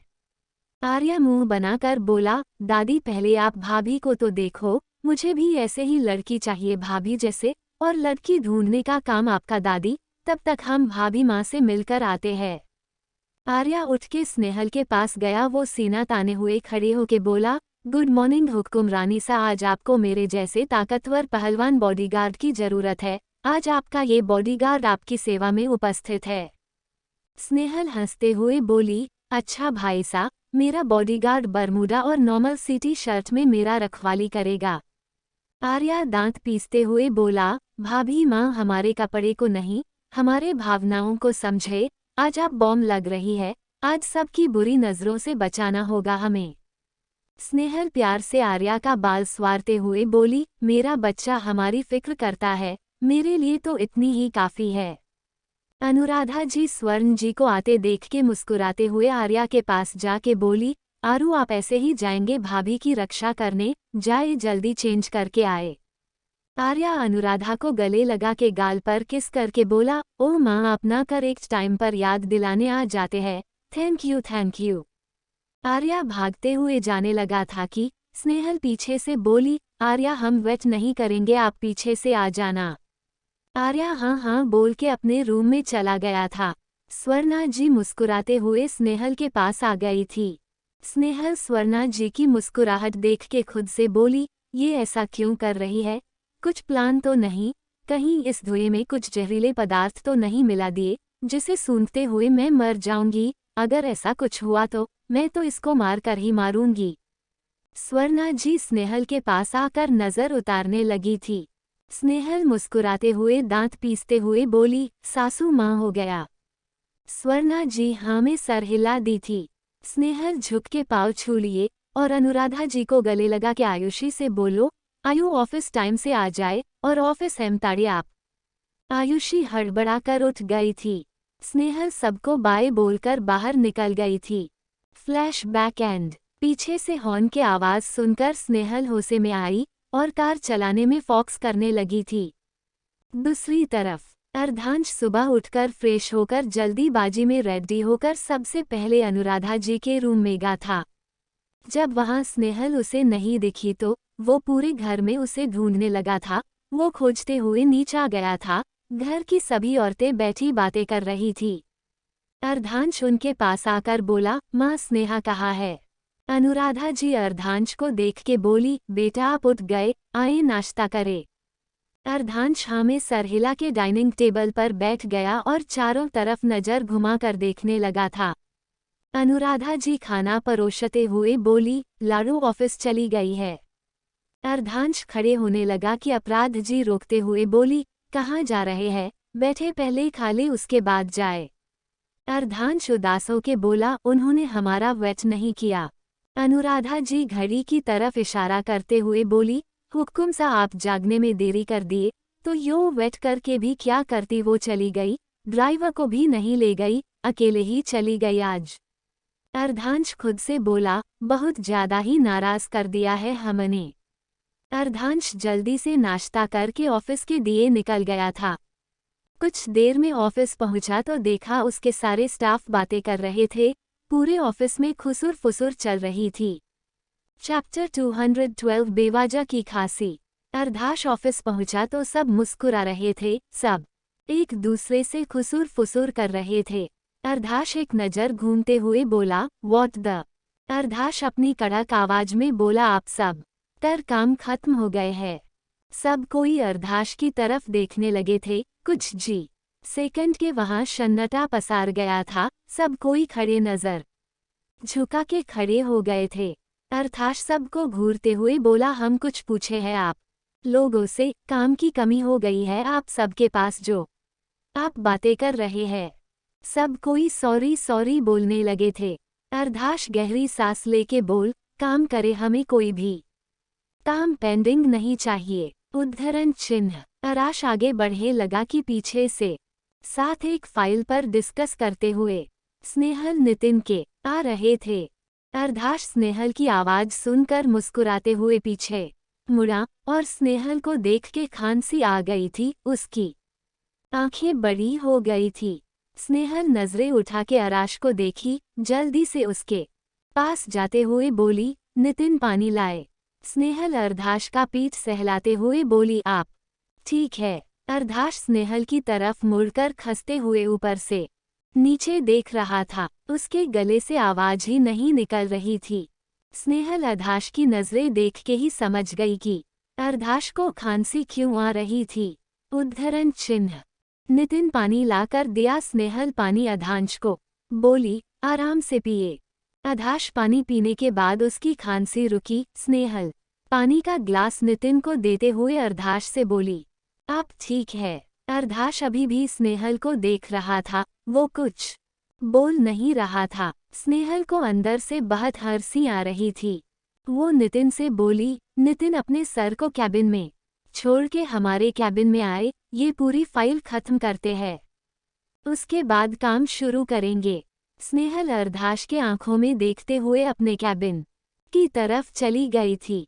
अर्धाश सिर्फ उसे जाते हुए देखता रहा। पीछे से नितिन ने बोला, सर चले।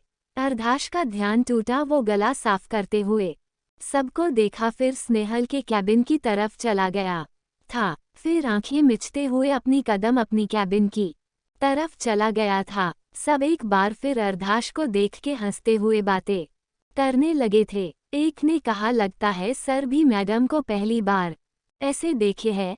तभी देखते ही खांसी आ गई। सब बोल के हंसने लगे थे।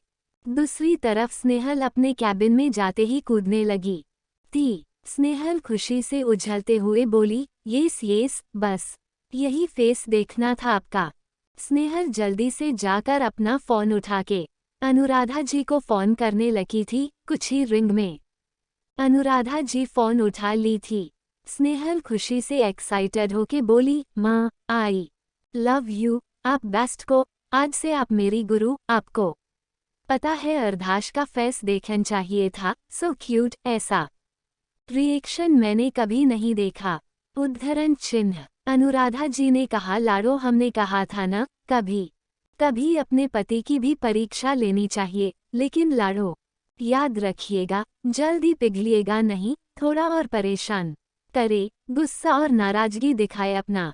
स्नेहल खिलखिला के हंसते हुए बोली, ठीक है माँ, अच्छा मैं आपसे बाद में बात करती हूँ।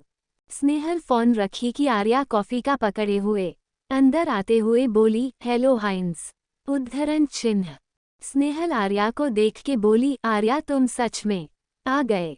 आर्या स्नेहल को कॉफी देते हुए बोली, येस मैडम, आपकी जैसी हॉट कॉफी। स्नेहल मुस्कुराते हुए बोली, थैंक यू छोटे हुक्म।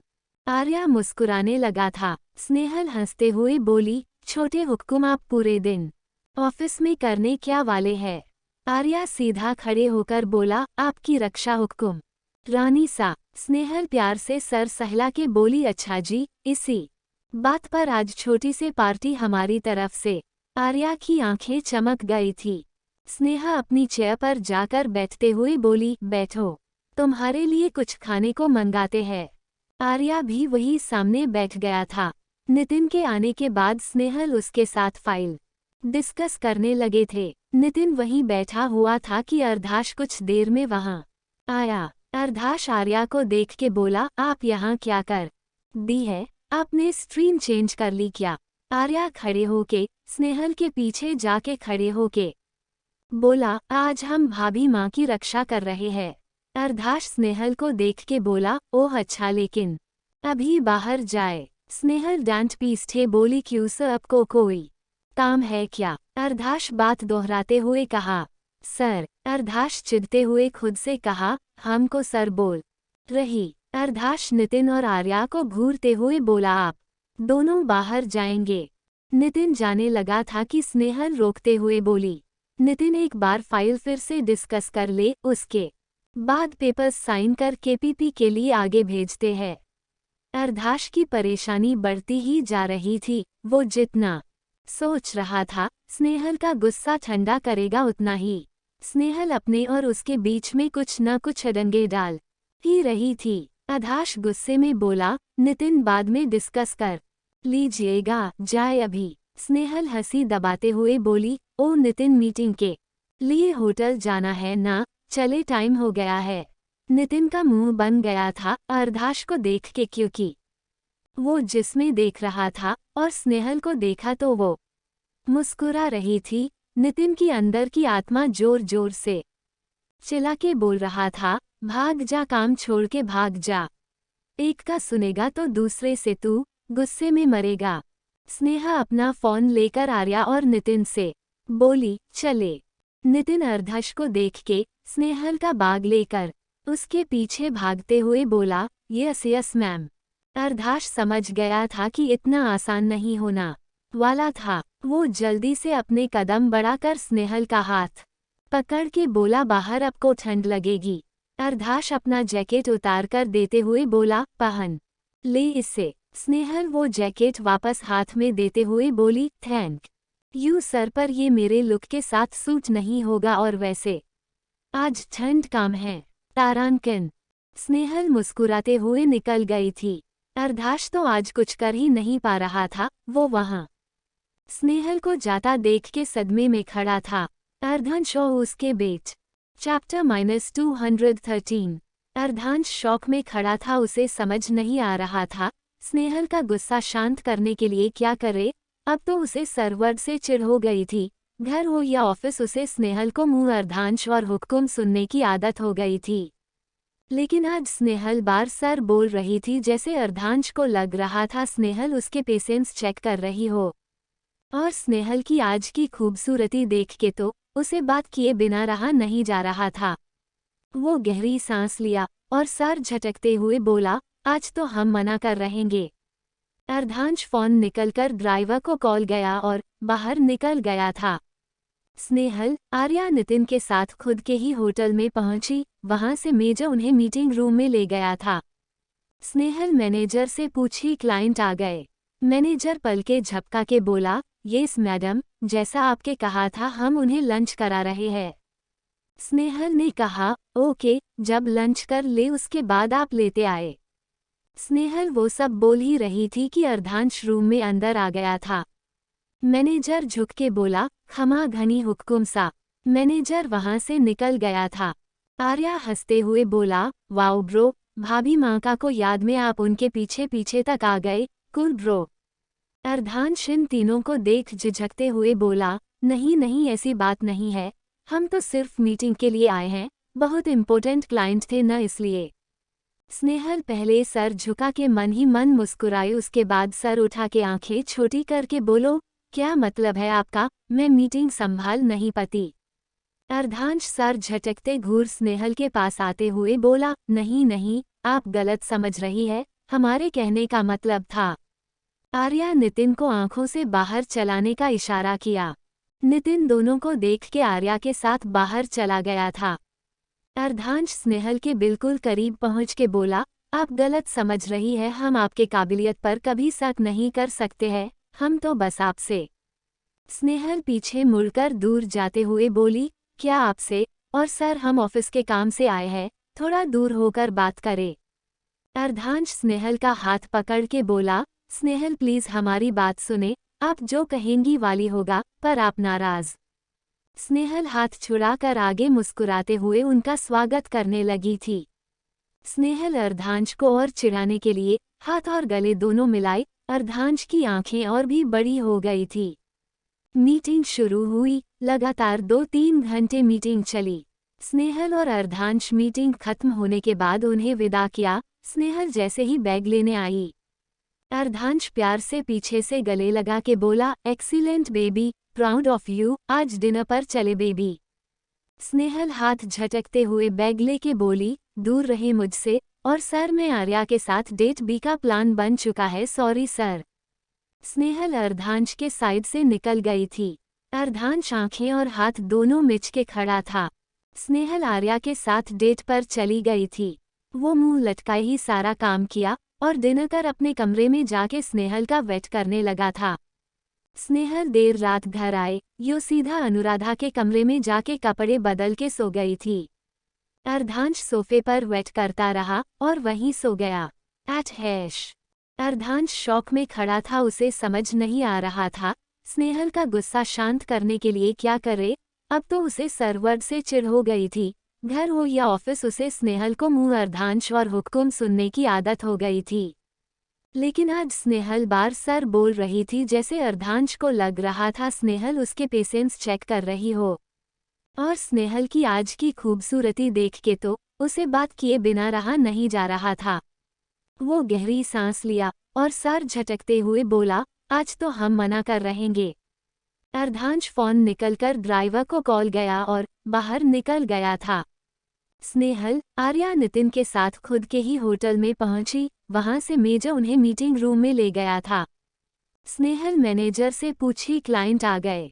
मैनेजर पल के झपका के बोला, येस मैडम, जैसा आपके कहा था हम उन्हें लंच करा रहे हैं।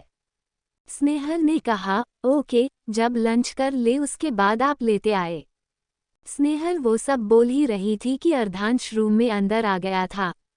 मैनेजर झुक के बोला, खमा घनी हुक्म सा। मैनेजर वहां से निकल गया था। आर्या हंसते हुए बोला, वाओ ब्रो, भाभी मांका को याद में आप उनके पीछे पीछे तक आ गए, कूल ब्रो। अर्धांश इन तीनों को देख झिझकते हुए बोला, नहीं नहीं ऐसी बात नहीं है, हम तो सिर्फ मीटिंग के लिए आए हैं, बहुत इम्पोर्टेंट क्लाइंट थे न इसलिए। स्नेहल पहले सर झुका के मन ही मन मुस्कुराई, उसके बाद सर उठा के आंखें छोटी करके बोलो, क्या मतलब है आपका, मैं मीटिंग संभाल नहीं पाती। अर्धांश सर झटकते घूर स्नेहल के पास आते हुए बोला, नहीं नहीं, आप गलत समझ रही है, हमारे कहने का मतलब था। आर्या नितिन को आंखों से बाहर चलाने का इशारा किया। नितिन दोनों को देख के आर्या के साथ बाहर चला गया था। अर्धांश स्नेहल के बिल्कुल करीब पहुंच के बोला, आप गलत समझ रही है, हम आपके काबिलियत पर कभी शक नहीं कर सकते हैं, हम तो बस आपसे। स्नेहल पीछे मुड़कर दूर जाते हुए बोली, क्या आपसे, और सर हम ऑफिस के काम से आए हैं, थोड़ा दूर होकर बात करें। अर्धांश स्नेहल का हाथ पकड़ के बोला, स्नेहल प्लीज हमारी बात सुने, आप जो कहेंगी वाली होगा, पर आप नाराज। वो आगे कुछ कहता कि क्लाइंट अंदर आ गए थे। स्नेहल हाथ छुड़ाकर आगे मुस्कुराते हुए उनका स्वागत करने लगी थी। स्नेहल अर्धांश को और चिढ़ाने के लिए हाथ और गले दोनों मिलाए। अर्धांश की आंखें और भी बड़ी हो गई थी। मीटिंग शुरू हुई। लगातार 2-3 घंटे मीटिंग चली। स्नेहल और अर्धांश मीटिंग खत्म होने के बाद उन्हें विदा किया। स्नेहल जैसे ही बैग लेने आई, अर्धांश प्यार से पीछे से गले लगा के बोला, excellent baby, proud of you, आज डिनर पर चले बेबी। स्नेहल हाथ झटकते हुए बैग लेके बोली, दूर रहे मुझसे, और सर मैं आर्या के साथ डेट बी का प्लान बन चुका है, सॉरी सर। स्नेहल अर्धांश के साइड से निकल गई थी। अर्धांश आंखें और हाथ दोनों मिच के खड़ा था। स्नेहल आर्या के साथ डेट पर चली गई थी। अर्धांश थक हार के वापस घर आ गया था। वो मुंह लटकाए ही सारा काम किया और डिनर कर अपने कमरे में जाके स्नेहल का वेट करने लगा था। स्नेहल देर रात घर आए, यो सीधा अनुराधा के कमरे में जाके कपड़े बदल के सो गई थी। अर्धांश सोफे पर वेट करता रहा और वहीं सो गया। चैप्टर 214 इतिहास। चैप्टर 214 इतिहास।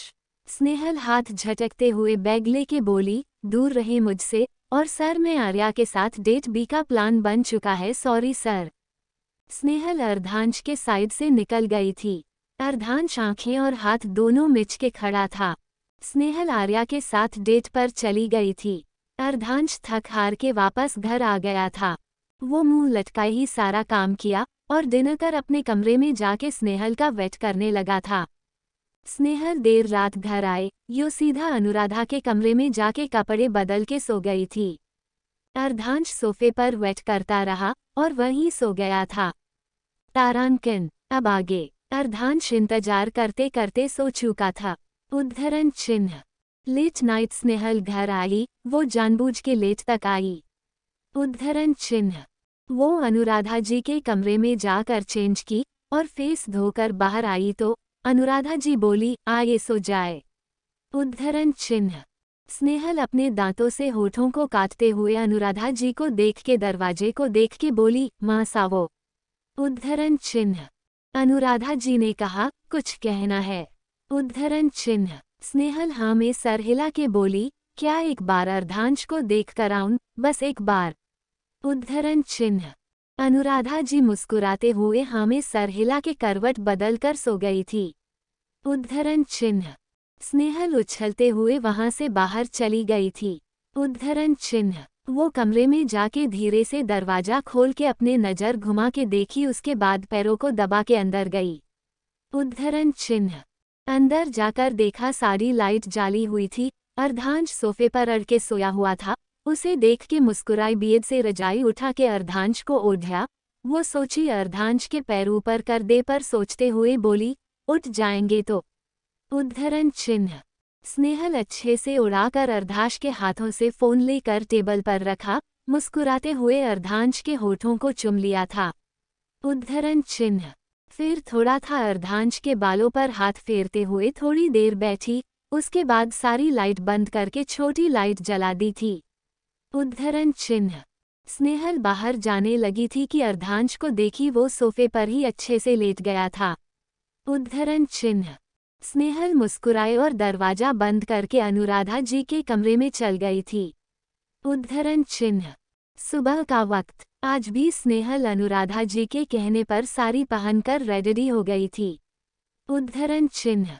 अर्धांश की नींद भी सुबह ही खुल गई थी। उद्धरण चिन्ह। जब आपने आपको देख वो सोफे पर ही सोया हुआ है, वो हड़बड़ा कर उठा और बाथरूम में जाकर चेक करने के बाद बोला, स्नेहल रात में कमरे में आई ही नहीं। उद्धरण चिन्ह। वो मुड़कर बाहर जाने लगा था कि याद आया, अगर वो आज लेट हुआ तो स्नेहल फिर से चली जाएगी। वो भगाते हुए बाथरूम में फ्रेश होने चला गया था। अर्धांश आधे घंटे में रेडी होके नीचे चला हो गया था। उद्धरण चिन्ह। अनुराधा जी कमरे से बाहर आ ही रही थी। सामने से आर्या आंखें मलते हुए आ रहा था। उद्धरण चिन्ह। अनुराधा जी उसे देख के मुस्कुराए और आगे बढ़ गई थी। आर्या अनुराधा जी को देख के बोला, मां सा आप हमें अनदेखा करके जा रही है? उद्धरण चिन्ह। अनुराधा जी रुक के बोली, हम आप अनदेखा तो नहीं किए, हमें लगा आप हमें गले लगाएंगे, पर। आर्या आगे कुछ कहने ही नहीं दिया, वो अनुराधा जी को गले लगा लिया था।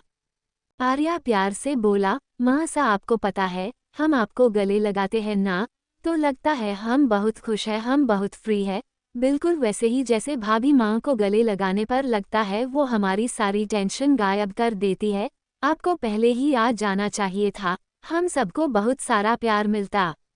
अनुराधा स्नेहल को याद करके बोली, स्नेहल तो हमारी भी माँ है, वो जैसे ख्याल रखती है ना, कोई अपना भी नहीं करता। आर्या अलग होके कॉलर चढ़ा के इथलाते हुए बोला, सबको हमें थैंक यू बोलना चाहिए, अगर हम शादी नहीं करते तो स्नेहल भाभी मिलती भी नहीं। अनुराधा ही सर चूम के बोली, थैंक यू हमारे बेटे के लिए प्यार और हमारे लिए बहू ढूंढने के लिए। आर्या स्वर्णा जी को देख के बोला, good morning mom. Arya Anuradha ji से बोला, माँ हमारे पेट में चूहे कूद रहे हैं। इतना कह के वहां से चला गया था। अनुराधा जी स्वर्णा जी को देख रही थी।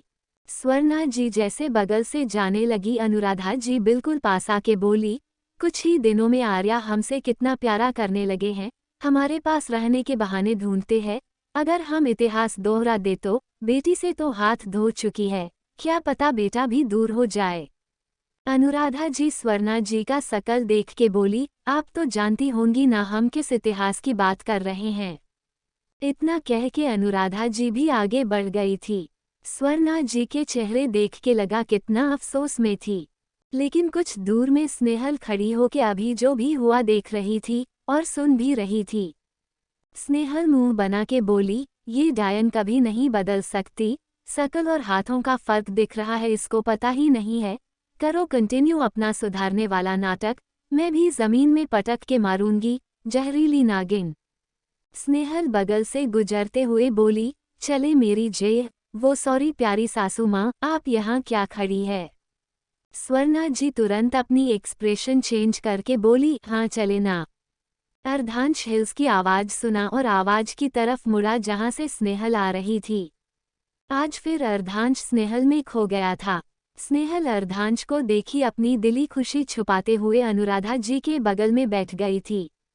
दादी सा सबको देखते हुए बोली, वाह आज सब कोई समय से है। अर्धांश का ध्यान टूटा, वो अपनी बगल का खाली जगह देख के फिर स्नेहल को देखा और दादी सा की बातें सुनने लगा था। आर्या सबको देख के बोला, यार हम आज जाने वाले हैं, कोई तो इमोशनल हो जाओ। अर्धांश आंखें ऊपर करके बोला, अच्छा होगा आप अपने काम पर ध्यान दे, जल्दी जाकर, अभी आपको। आर्या मुंह बन के बोला, भाई सा आप तो बस करो, धमकी देते हो आप। स्नेहल सर सहलाते हुए बोली, मैं एयरपोर्ट छोड़ने चलूंगी। अर्धांश स्नेहल को घूरने लगा था। 215 एयरपोर्ट और गुस्सा। चैप्टर 215 एयरपोर्ट और गुस्सा। अर्धांश का ध्यान टूटा, वो अपनी बगल का खाली जगह देख के फिर स्नेहल को देखा और दादी सा की बातें सुनने लगा था। डिग्री। आर्या सबको देख के बोला, यार हम आज जाने वाले हैं, कोई तो इमोशनल हो जाओ। अर्धांश आंखें ऊपर करके बोला, अच्छा होगा आप अपने काम पर ध्यान दे, जल्दी जाकर, अभी आपको। आर्या मुंह बन के बोला, भाई सा आप तो बस करो, धमकी देते हो आप। स्नेहल सर सहलाते हुए बोली, मैं एयरपोर्ट छोड़ने चलूंगी। अर्धांश स्नेहल को घूरने लगा था।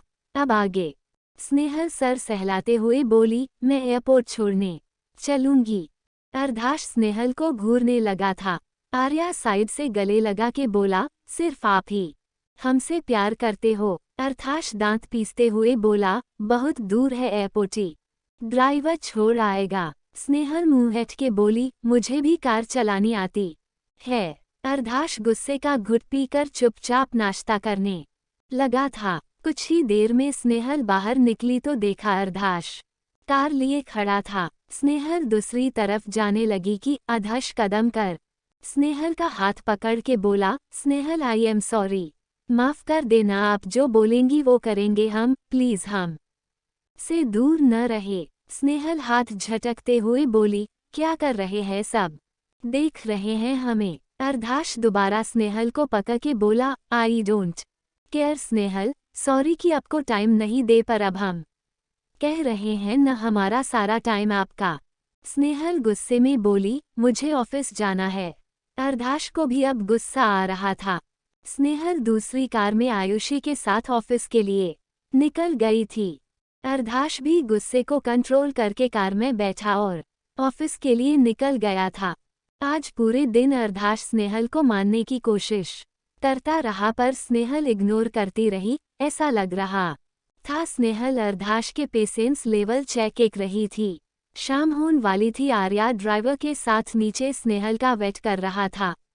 स्नेहल कुछ ही देर में अपना सामान लेकर नीचे आ गई। स्नेहल आर्या को देख के बोली, हम लेट तो नहीं हो रहे हैं। आर्या टाइम देखते हुए बोला, नो हम घर से टाइम से पहले निकले थे। स्नेहल हंसते हुए बोली, ओके ब्रो। दोनों कार में बैठे और एयरपोर्ट के लिए निकल गए थे। आर्या स्नेहल से पूछा, भाभी ब्रो से आप कब तक गुस्सा रहने वाली है। स्नेहल मुस्कुराते हुए बोली, मैं नाराज नहीं हूँ पर परेशान कर रही हूँ। आर्या पल के झपका के बोला, भाभी भाई का गुस्सा आपसे डेंजर है और जल्दी किसी से गुस्सा होते नहीं है, और जब होते हैं सबको डरा देते हैं। वो अपना पेशेंस लेवल भूल जाए उसे पहले प्लीज बात करने लगना। उद्धरण चिन्ह। आर्या ने मुस्कुराते हुए बोला, भाई सा को कभी हमने इतना परेशान नहीं देखा है। वो आपसे बहुत प्यार करते हैं और हमें उन्हें ऐसे उदास देखना पसंद नहीं है। स्नेहल बाल सहलाते हुए बोली, अरे बाबा नहीं करते है उदास उन्हें। घंटे भर ट्रैवल के बाद वो एयरपोर्ट पहुंचे। आर्या अपना बैग निकल के बोला, भाभी हमें भूख रखी है। स्नेहल आपस देखते हुए बोली, जो भी होगा एयरपोर्ट के अंदर होगा, बाहर तो कुछ भी नहीं है। आर्या मुस्कुराते हुए बोला, हम जा नहीं सकते पर ऑर्डर तो कर ही सकते हैं, कार में बैठ के खाएंगे। स्नेहल कांधे उचका दी थी।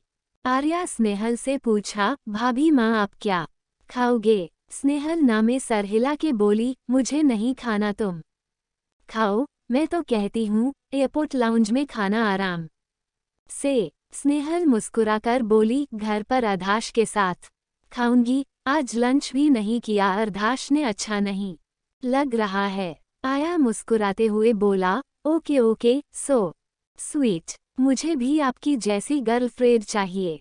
उद्धरण चिन्ह। स्नेहल गाल नोचते हुए बोली, मिल जाएंगी जो तुम्हारे जैसे बच्चे को संभाल कर रखे।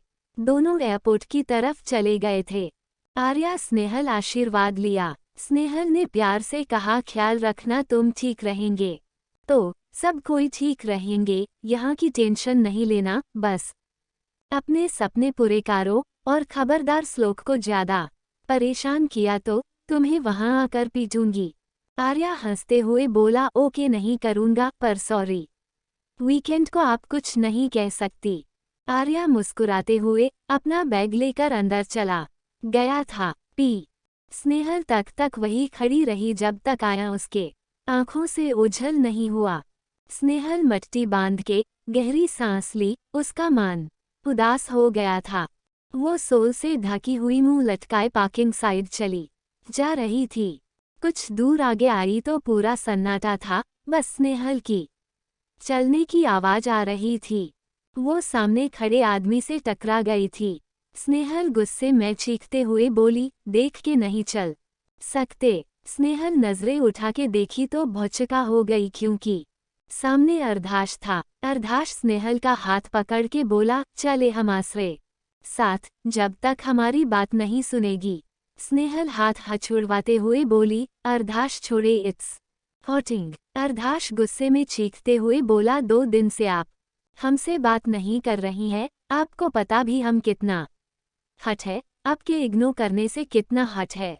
स्नेहल अर्धाश की आवाज से ही डर गई थी। अर्धाश स्नेहल को झंझोते हुए कहा, Snehal I am your husband not toy, जिसे आप बिना दिल का समझ के छोड़ देंगी। अर्धाश का गुस्सा देख के स्नेहल की आंखें बाहर आने को थी। स्नेहल अर्धाश के आंखों में देख के धीरे से बोली, आप मुझे डरा रहे हो अर्धाश? वो चीखते हुए कहा, और आप मुझसे दूर जाकर डरा रही हैं, उसका क्या? स्नेहल के आंखों में आंसू आ गए थे, डर सेवा कपते होठों से बोली, मजाक था। अर्धाश स्नेहल को छोड़ते हुए बोला, आपको सभी चीजें मजाक लगती हैं स्नेहल। स्नेहल हिम्मत जुटा के बोली, घर जाना मुझे। अर्धाश दोबारा स्नेहल का हाथ पकड़ा, खींचते हुए कार के पास ले जाकर बैठाते हुए बोला, भागने की कोशिश की तो हमसे बुरा कोई नहीं होगा। अर्धाश जोर से गेट बंद कर कार बाहर से लॉक कर दिया था। Chapter 216 hack. वो सामने खड़े आदमी से टकरा गई थी। स्नेहल गुस्से में चीखते हुए बोली, देख के नहीं चल सकते? स्नेहल नजरें उठा के देखी तो भौचका हो गई, क्योंकि सामने अर्धांश था। अर्धाश स्नेहल का हाथ पकड़ के बोला, चले हमारे साथ, जब तक हमारी बात नहीं सुनेगी। स्नेहल हाथ छुड़वाते हुए बोली, अर्धाश छोड़े, इट्स हॉटिंग। अर्धाश गुस्से में चीखते हुए बोला, 2 दिन से आप हमसे बात नहीं कर रही हैं, आपको पता भी हम कितना हट है, आपके इग्नोर करने से कितना हट? अर्धांश स्नेहल को झंझोते हुए कहा, Snehal I am your husband not toy, जिसे आप बिना दिल का समझ के छोड़ देंगी। अर्धांश का गुस्सा देख के स्नेहल की आंखें बाहर आने को थी। स्नेहल अर्धांश के आंखों में देख के धीरे से बोली, आप मुझे डरा रहे हो अर्धांश? अर्धांश का गुस्सा बढ़ता ही जा रहा था। वो चीखते हुए कहा, और आप मुझसे दूर जाकर डरा रही हैं, उसका क्या? स्नेहल की आंखों में आंसू आ गए थे, डर सेवा कपते होठों से बोली, मजाक था। अर्धांश स्नेहल को छोड़ते हुए बोला, आपको सभी चीजें मजाक लगती हैं स्नेहल। स्नेहल हिम्मत जुटा के बोली, घर जाना मुझे। अर्धांश स्नेहल का हाथ पकड़ा खींचते हुए कार के पास ले जाकर बैठाते हुए बोला, भागने की कोशिश की तो हमसे बुरा कोई नहीं होगा। अर्धांश जोर से गेट बंद कर कार बाहर से लॉक कर दिया था। स्नेहल डर गई थी, वो आंसू रोकने की कोशिश कर रही थी, पर अपने आप को कार में बंद पाकर उसे घुटन होने लगी और अर्धांश का गुस्सा वाला चेहरा सोच के रोने लगी थी। घंटे बाद अर्धांश वापस आ रहा था। स्नेहल अब तक चुप हो गई थी, बस उसे हिचकी आ रही है। उसने अर्धांश को देख अपना चेहरा दूसरी तरफ मुंह घुमा लिया था। अर्धांश दरवाजा खोल के बोला, बाहर निकले। स्नेहल अपनी आंखों को साफ करके दूसरी तरफ से निकल कर अपनी पीठ करके खड़ी हो गई थी। अर्धांश गहरी सांस लेकर कमर पर हाथ रख के बोला, स्नेहल हमारे साथ चले, हमें इग्नोर करके और गुस्सा न बढ़ाए हमारा। स्नेहल मुंह लटकाए हुए अर्धांश के पास चलते हुए आ गई थी। अर्धांश स्नेहल का चेहरा देखा और आंखें बड़ी करके स्नेहल कर हाथ पकड़ के अपने सामने खड़ा करके बोला, स्नेहल क्या हाल बनाया है। स्नेहल कुछ नहीं बोली। अर्धांश दोबारा स्नेहल को कार में बैठाया और खुद भी कार में बैठ के उसका चीन ऊपर करते हुए बोला, आप रोई है। स्नेहल गुस्से में बोली, हाँ रोई हूँ तो आपको किसने हक दिया मुझ पर ऐसे चिल्लाने के लिए। बीवी हूँ इसका मतलब ये नहीं कि आप कुछ भी कर सकते हो। नाराज थी, मनाओ मुझे। आप भी गुस्सा होगे तो मैं मनाऊंगी, पर ऐसे चिल्लाने का हक मैंने किसी को नहीं दिया है। अर्धांश आंखें मिचते हुए बोला, स्नेही इट वाज सो इरिटेटिंग, आपने कभी ऐसा बिहेव नहीं किया है। अचानक सी ऐसा बिहेव करेगी तो हमें आपके रवैये से परेशान हो गए थे।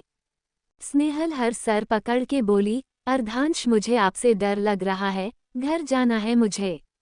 अर्धांश टिश्यू पेपर से फेस साफ करते हुए बोला, स्नेहल हम बिल्कुल भी आर्ग्यू नहीं करना चाहते हैं, आप चुपचाप हमारे साथ चले, बस अपना चेहरा साफ करे और चले। स्नेहल अर्धांश का हाथ हटाते ही बोली, मिस्टर रघुवंशी हम बहस करना भी नहीं चाहते हैं आपसे, मुझे बस आपका थोड़ा सा टाइम चाहिए था, वो मुझे बहुत अच्छे से मिल गया है, आपसे दूर ही रहूं तो ज़्यादा अच्छा होगा। ऐसा लग रहा था जैसे दोनों के बीच में एक बाउंड्री बन गया हो। अर्धांश के दिल में एक तकलीफ सी हुई। अर्धांश कुछ बोल नहीं पाया, उसके हाथ से वो टिश्यू गिर गया था, वो कुछ समय के लिए स्थिर हो गया था। स्नेहल अर्धांश का चेहरा देख के समझ गई थी, उसने कुछ ज्यादा ही बोल दिया था। अर्धांश 5 मिनट बाद स्नेहल का बाल ठीक करते हुए बोला, चले यहाँ जाना होगा, अगर आप कुछ भी बोली या की तो हम आपके साथ जबरदस्ती करेंगे, उसके लिए चाहे हमें जेल जाना पड़े। वैसे भी आपको दूर रहना है तो जेल में रहेंगे तो आपके लिए तो बहुत अच्छा होगा। स्नेहल का गला भर आया, उसे पता चल गया था, अर्धांश को बहुत बुरा लगा था। अर्धांश बाहर निकाला और दूसरी तरफ से कार का गेट खोल के स्नेहल का हाथ पकड़ के खींच के निकाला और आगे बढ़ गया था।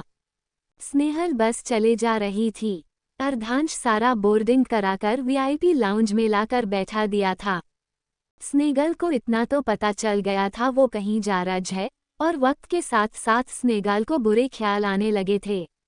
स्नेहल के दिमाग में चल रहा था कि तो दूर रहना का बात की तो कहीं उससे सच में घर तो छोड़ने नहीं जाता। स्नेहल दिल पे हाथ रख के सोची, फिर तो जीतेगी कैसे अर्धांश के बिना, कुछ हो जाए मैं नहीं छोड़ूंगी, बस मेरा आखिरी दम तक सांसें भी आपके लिए ही होगी। कुछ देर में फ्लाइट अनाउंस हुई। स्नेहल वियतनाम का नाम सुनकर उसके दिल को सुकून मिल था। स्नेहल ने एक बार भी नहीं पूछा, क्यों जा रहे, क्या काम था। अर्धांश दोबारा हाथ पकड़ा और उसे के जाने लगा था। वो पीछे मुड़ के स्नेहल को देखा, जिसे साड़ी में चलने में प्रॉब्लम हो रही थी। अर्धांश ये देख के अपनी स्पीड कम कर दी थी। दोनों बिजनेस क्लास में बैठ गए थे। अर्धांश बैठते एयर होस्टेस से ब्लैंकेट मंगाया था। स्नेहल विंडो की तरफ चेहरा करके आंखें बंद कर ली थी। थोड़ी देर में अर्धांश उसे ब्लैंकेट उड़ा दिया था। घंटों के बाद वो लोग वियतनाम पहुंचे। अर्धांश स्नेहल को प्यार से उठाए और चलने को कहा। स्नेहल फिर से बिना कुछ बोले सुने अर्धांश के साथ चले जा रही थी। चैप्टर 217 टू माई माई। एयरपोर्ट से निकलने के बाद वो दोनों बाहर निकले। स्नेहल उदास मन से अभी भी चुपचाप खड़ी थी। अर्धांश ने किसी को कॉल किया। कुछ देर में उनके सामने एक कार आकर खड़ी हो गई थी। दोनों कार में बैठे कुछ ही देर में होटल पहुंचे थे। स्नेहल कार में भी आंखें बंद की हुई थी। अर्धांश रिसेप्शन पर जब की लेने गया तब रिसेप्शनिस्ट ने मुस्कुराते हुए बोली, एंजॉय योर हनीमून। स्नेहल के कान खड़े हो गए थे और आंखें भी बड़ी हो गई थी। अर्धांश चाबी लिया और स्नेहल का हाथ पकड़ के रूम की तरफ जाने लगा था। अर्धांश एक बार मुड़ के स्नेहल का चेहरा देखा जो शॉक में थी। उसे देख के अर्धांश को हंसी आ गई थी। दोनों रूम में गए। रूम बहुत अच्छे से सजाया हुआ था। प्यारी सी खुशबू पूरे कमरे में फैली हुई थी। अर्धांश स्नेहल का हाथ छोड़ा और स्नेहल को देखने लगा था। उसे लगा स्नेहल कुछ करेगी, आगे बढ़ के देखेगी या बोलेगी, पर उसने कुछ नहीं कहा। अर्धांश गले साफ करके बोला, अंदर चले। स्नेहल अर्धांश को देखी और वहीं खड़ी रही। अर्धांश हाथ पकड़ के उसे अंदर ले गया और स्नेहल का पर्स रखते हुए बोला, फ्रेश होकर चेंज एक ले। अब स्नेहल को आ गया गुस्सा। वो अपना पर्स देख के नाक फूलते हुए बोली, मैं पागल दिख रही हूँ या आपका दिमाग खराब है? मेरे पास कोई कपड़े दिख रहे हैं? एक तो बिना बताए यहाँ लेकर आए हो। मेरे पास ये एक फ़ोन और वो पर्स और उसमें रखी एक रुमाल है मेरे पास। उससे ने आगे ढाकू, पीछे ढाकू, ऊपर या नीचे ढाकू? बताओ क्या करूं? या ये भी बताओ कि मैं यहाँ बिना कपड़ों के घूमूं? अर्धांश कुछ कहता कि स्नेहल फिर से बोली, सॉरी, मुझे उस वक्त के लिए जो मैंने वो सब कह दिया। मैं बस माँ के कहने पर ये सब कर रही थी। गुस्सा तो मैं बस उस रात थी। उसके बाद सारी चीजें माँ के कहने पर की है। आपके गुस्से और मेरे गुस्से में फ़र्क है। आपके गुस्से से मैं डर रही हूँ और मैंने इतनी भी बड़ी बात नहीं एक दी है कि आप मुझे बीच रास्ते में चिल्लाओगे और कार में लॉक करके जाओगे। अरे मुझे क्या ये सब करने में मज़ा आ रहा है? दिमाग नहीं लगा साइक हो आप? नहीं पता है आपको मुझे साड़ी संभालना नहीं आता? 2 मिनट चलती हूँ तो तीसरे मिनट में चेक करती हूँ मेरी साड़ी खुली तो नहीं। आपको चिढ़ाने के लिए तो पहन ली, लेकिन मेरी खुद की हालत कितनी खराब होती है पता भी है। अर्धांश 2 कदम आगे बढ़ के स्नेहल के कंधे को पकड़ा और गले से लगा के बोला, Snehal I am really sorry, माफ़ कर दे हमें। स्नेहल अपने आप को छुड़ाने की कोशिश करते हुए बोली, एक तो मुझे आपकी बातें समझ नहीं आ रही है। क्यों है? क्या है? क्यों है? हम यहाँ क्या आए हैं? मैं घर जाने के लिए बोली थी। अर्धांश स्नेहल को दूर जाने नहीं देता और वो गले लगाए हुए बोला, हम बस कुछ दिन आपके साथ अकेले रहना चाहते हैं, तो सारी लड़ाइयाँ खत्म करते हैं। सारी गलती हमारी थी। हमें आपके लिए टाइम निकालना चाहिए था, पर हम सब कुछ में लग के आपको वक्त नहीं दे पाए। स्नेहल धीरे धीरे पिघलने लगी थी। अर्धांश स्नेहल के बालों को कान के पीछे करके झुक के कान में बोला, और हम चाहते हैं कि आप जल्द से जल्द साड़ी बांधना सीख ले, क्योंकि हम हर सुबह आंखें खुलते ही आपको ऐसे ही देखना चाहते हैं। हम बता नहीं सकते, हम आपको ऑफिस में देख के ही आउट ऑफ कंट्रोल हो रहे थे, और वैसे भी हम छोटे से हनीमून ब्रेक पर आए हैं, तो दोनों का कंट्रोल खोना बनता है। स्नेहल आंखें बंद किए अर्धांश के सीने पर हाथ रखकर मुस्कुरा रही थी। उसे के गाल रूम में लगे गुलाब के रंग से दिख रहे थे। स्नेहल धीरे से बोली, छोड़ी, मुझे बाथरूम जाना है। अर्धांश प्यार से बोला, हम भी चले साथ में। स्नेहल नमे सर हिला दी थी। अर्धांश मुस्कुराते हुए स्नेहल को छोड़ दिया था। स्नेहल को कुछ मिनट लगे दिल की धड़कनें संभालने में। वो पीछे मुड़कर बाथरूम की तरफ चली गई थी। अर्धांश गहरी सांस पी लेकर बोला, थैंक गॉड। अर्धांश अपना कोट निकल कर रखा और फ़ोन निकाल अनुराधा जी को कॉल किया। 1-2 रिंग में अनुराधा जी कॉल उठा ली और परेशान होके बोली, बच्चे आप कहाँ हैं और लाडो? अर्धांश ने कहा, माँ आई एम सॉरी, हमें बिना बताए निकलना पड़ा। आप परेशान न हो, हम ठीक है, और स्नेहल भी और बाथरूम से आती है तो आपकी बात कराते हैं। अनुराधा जी ने कहा, आप दोनों की बीच में सब ठीक है ना? अर्धांश ने कहा, माँ सब ठीक है। माँ हम कुछ वक्त स्नेहल के साथ रहना चाहते हैं, आप वहाँ संभाल लेकिन न सब कुछ। अनुराधा जी ने कहा, हम सब संभाल लेंगे, बस आप दोनों खुश रहें। अर्धांश हाँ बोल दिया था। अर्धांश शर्ट के बटन खोलने लगा था, पर बाहर से खटखटाहट हुई। अर्धांश दोबारा बटन बंद करके दरवाज़ा खोला तो होटल स्टाफ खाना लिए खड़ा था। अर्धांश ट्रॉली अंदर ले लिया था। वो स्नेहा का वेट करते करते शर्ट खोल के बालकनी में चला गया था। स्नेहल बाहर निकली, वो चारों तरफ टॉवल लपेटे हुए थी। अर्धांश आया और मस्खरी वाली मुस्कान लिए स्नेहल को पीछे गले लगा के टॉवल पकड़ लिया था। स्नेहल मिरर के थरू देख के अर्धांश के हाथ पकड़ के बोली, मैं न आपको मार दूंगी, अगर कुछ किया। हाथ हटाओ टॉवल से, कितनी मुश्किल से मैंने इसे एडजस्ट किया है पता भी आपको? क्या फ़ायदा इतने अमीर पति रखने का, मुझे 2 कपड़े लाकर नहीं दे सकता। अर्धांश जोर जोर से हंसने लगा था। स्नेहल भावे चढ़ा के बोली, हंसो नहीं। अर्धांश हंसते हुए अलमारी के पास जाके उसे खोला, वहां बाथरोब रखे हुए थे। अर्धांश एक लेकर स्नेहल को देते हुए बोला, ये पहने ले, आई प्रॉमिस कल आपका पति आपके उठने से पहले कपड़े का इंतजाम कर देगा और आपको शॉपिंग पर भी ले जाएगा। स्नेहल मुंह बना के बोली, ठीक है, अब जाओ नहीं तो मैं अकेले खाना शुरू कर दूंगी। अर्धांश बाथरोब लेकर बाथरूम चला गया था। स्नेहल बाथरोब पहनकर अपने बाल सूखने लगी थी। सब हो जाने के बाद चारों तरफ देखा, सजावट देख के आपने होठों को दांतों से काट रही थी। वो बेड पर बिछे फूलों को देखा और बैठ के फूलों को छू के महसूस करने लगी थी। तभी उसे बेड पर धक्का दे दिया गया। चैप्टर 218 स्नेहल के सपने। चैप्टर 218 स्नेहल के सपने। अर्धांश हंसते हुए अलमारी के पास जाके उसे खोला, वहां बाथरोब रखे हुए थे। अर्धांश एक लेकर स्नेहल को देते हुए बोला, ये पहने ले, आई प्रॉमिस कल आपका पति आपके उठने से पहले कपड़े का इंतजाम कर देगा और आपको शॉपिंग पर भी ले जाएगा।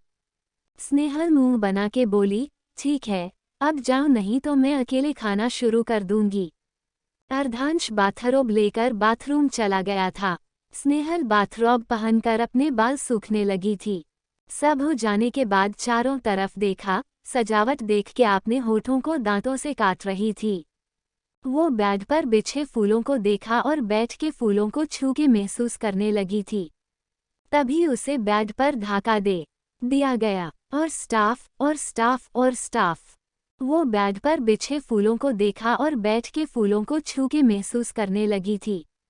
तभी उसे बेड पर धक्का दे दिया गया। पलटकर देखी तो अर्धांश जी उसके तरफ झुक रहा था।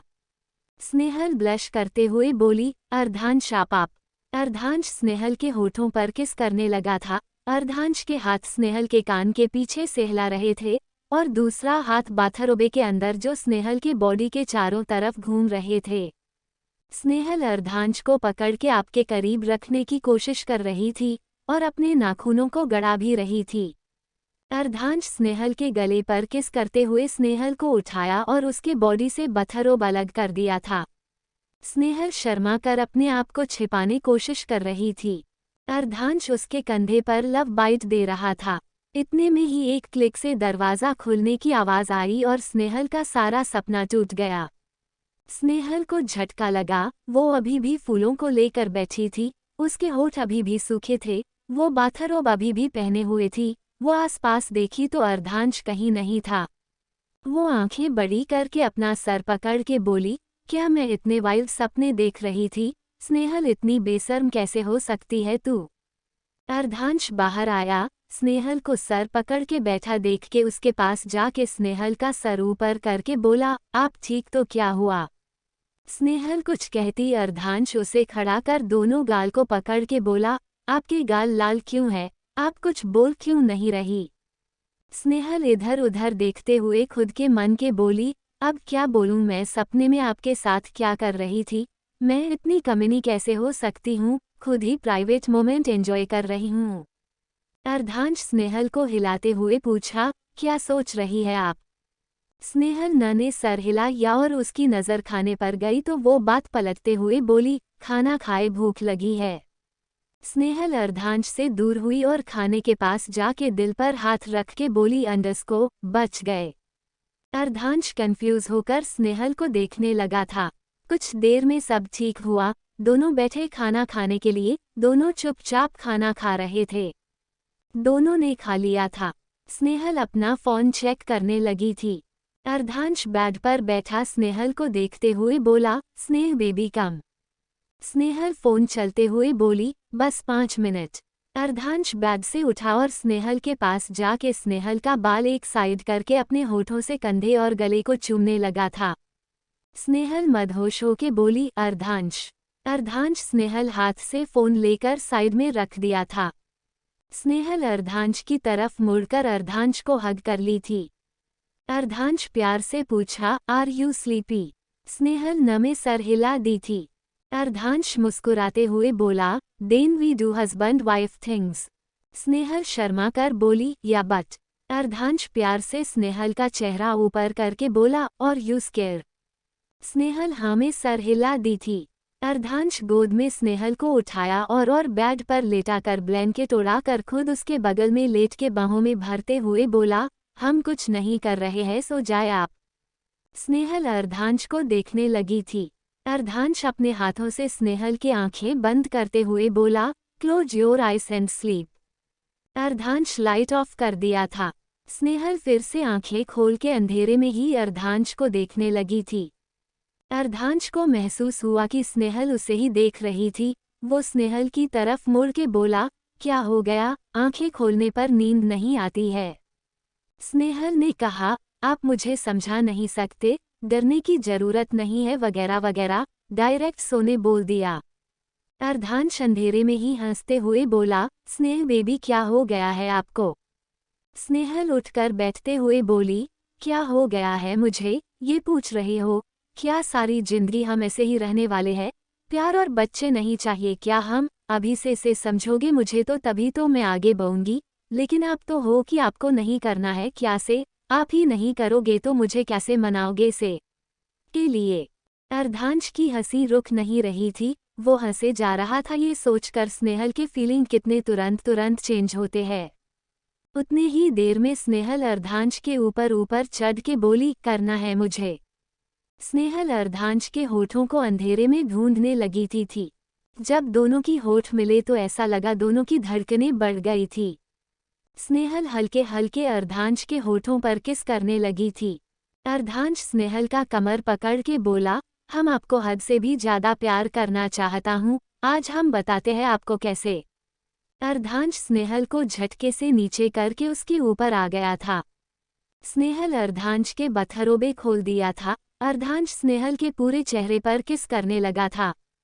स्नेहल भी अर्धांश का साथ दे रही थी। अर्धांश स्नेहल के पूरे शरीर को चूमे जा रहा था। अर्धांश के हाथ स्नेहल के बदन से हर एक कोने को तराश रहे थे। उस कमरे के स्नेहल की मदहोशी भरी आवाज गूंज रही थी। अर्धांश नीचे बढ़ने लगा था। कुछ ही देर में दोनों एक दूसरे के पूरे हो चुके थे। दोनों के प्यार और भी गहरे हो गए थे। स्नेहल इस ब्लैंकेट में लिपटी हुई अर्धांश के सीने पर सर रखकर आंखें बंद किए मुस्कुरा रही थी। Chapter 219 red dress. अगली सुबह स्नेहल उठ के फ्रेश हो चुकी थी। उसके चेहरे पर अलग ही चकम दिख रही थी। वो जो कल कपड़े पहने थे वही पहनी हुई थी। स्नेहल अर्धांश के पास आकर बैठ गई थी। शायद अर्धांश के उठने का वेट कर रही थी, पर अर्धांश करवट बदलने के लिए थोड़ा सा आंख खोला। वो स्नेहल को बैठा देख के थोड़ा सा उठ के स्नेहल का कमर पकड़ बेड पर सोला कर आंखें बंद कर लिया था। स्नेहल खिलखिला के हंसते हुए बोली, ओए क्या कर रहे हो? अर्धांश ने कान में कहा, शी। स्नेहल मुस्कुराते हुए दोबारा ब्लैंकेट के अंदर चली गई थी और अर्धांश को देखते हुए उसका सर सहलाने लगी थी। कुछ देर दोनों ऐसे ही लेटे रहे और बातें करने लगे थे।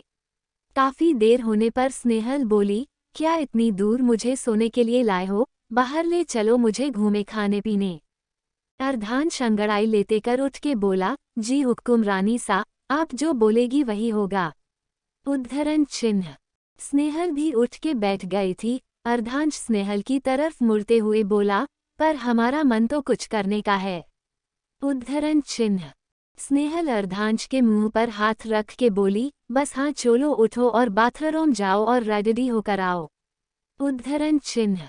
अर्धांश स्नेहल का हाथ पकड़ के हटते हुए बोला, अब आप मना नहीं कर सकती है और हमारा मन एक सेकंड के लिए आपसे दूर जाने नहीं हो रहा है, तो चुपचाप हमारे करीब आए और हमें किश करने दे। उद्धरण चिन्ह। स्नेहल कुछ कहती कि अर्धांश उसके होठ पर अपन होठ रख दिया था। उद्धरण चिन्ह। स्नेहल का हाथ अर्धांश के दिल पर था, वो तेजी से धड़कते हुए दिल को महसूस कर पा रही थी। अर्धांश स्नेहल को और करीब कर लिया था। अर्धांश और कुछ करता कि स्नेहल उसे धक्का देके खिलखिला के हंसते हुए बालकनी के भागते हुए जाने लगी थी। अर्धांश रोबे बांधते हुए बोला, बेबी यू। उद्धरण चिन्ह। स्नेहल खिलखिला के हंसते हुए बोली, डार्लिंग अब नो मस्ती नहीं तो मैं अकेले घूमे जाऊंगी। उद्धरण चिन्ह। अर्धांश बेमन से बाथरूम चला गया था। उद्धरण चिन्ह। वो फिर से बाथरूम से निकला और होटल के फ़ोन से फ़ोन करने के बाद स्नेहल के पास जाके गाल पर किश करके बोला, डार्लिंग होटल स्टाफ आएगा वो जो दे ले लेना। उद्धरण चिन्ह। स्नेहल हाँ में सर हिला दिया था। उद्धरण चिन्ह। कुछ देर रूम का बेल्ला बजा, स्नेहल डोर खोली तो एक स्टाफ कपड़ों का होल्डर लिए खड़ा था। उद्धरण चिन्ह। स्नेहल आंखें बड़े करके आपने सर उचका दिया था। उद्धरण चिन्ह। वो होटल स्टाफ मुस्कुरा के बोला, ये क्लॉथ सर ने मांग गया था। उद्धरण चिन्ह। स्नेहल हाँ में सर हिला के दरवाजे से हट गई थी। वो स्टैंड अंदर लाकर खड़ा कर दिया और बाहर चला गया था। उद्धरण चिन्ह।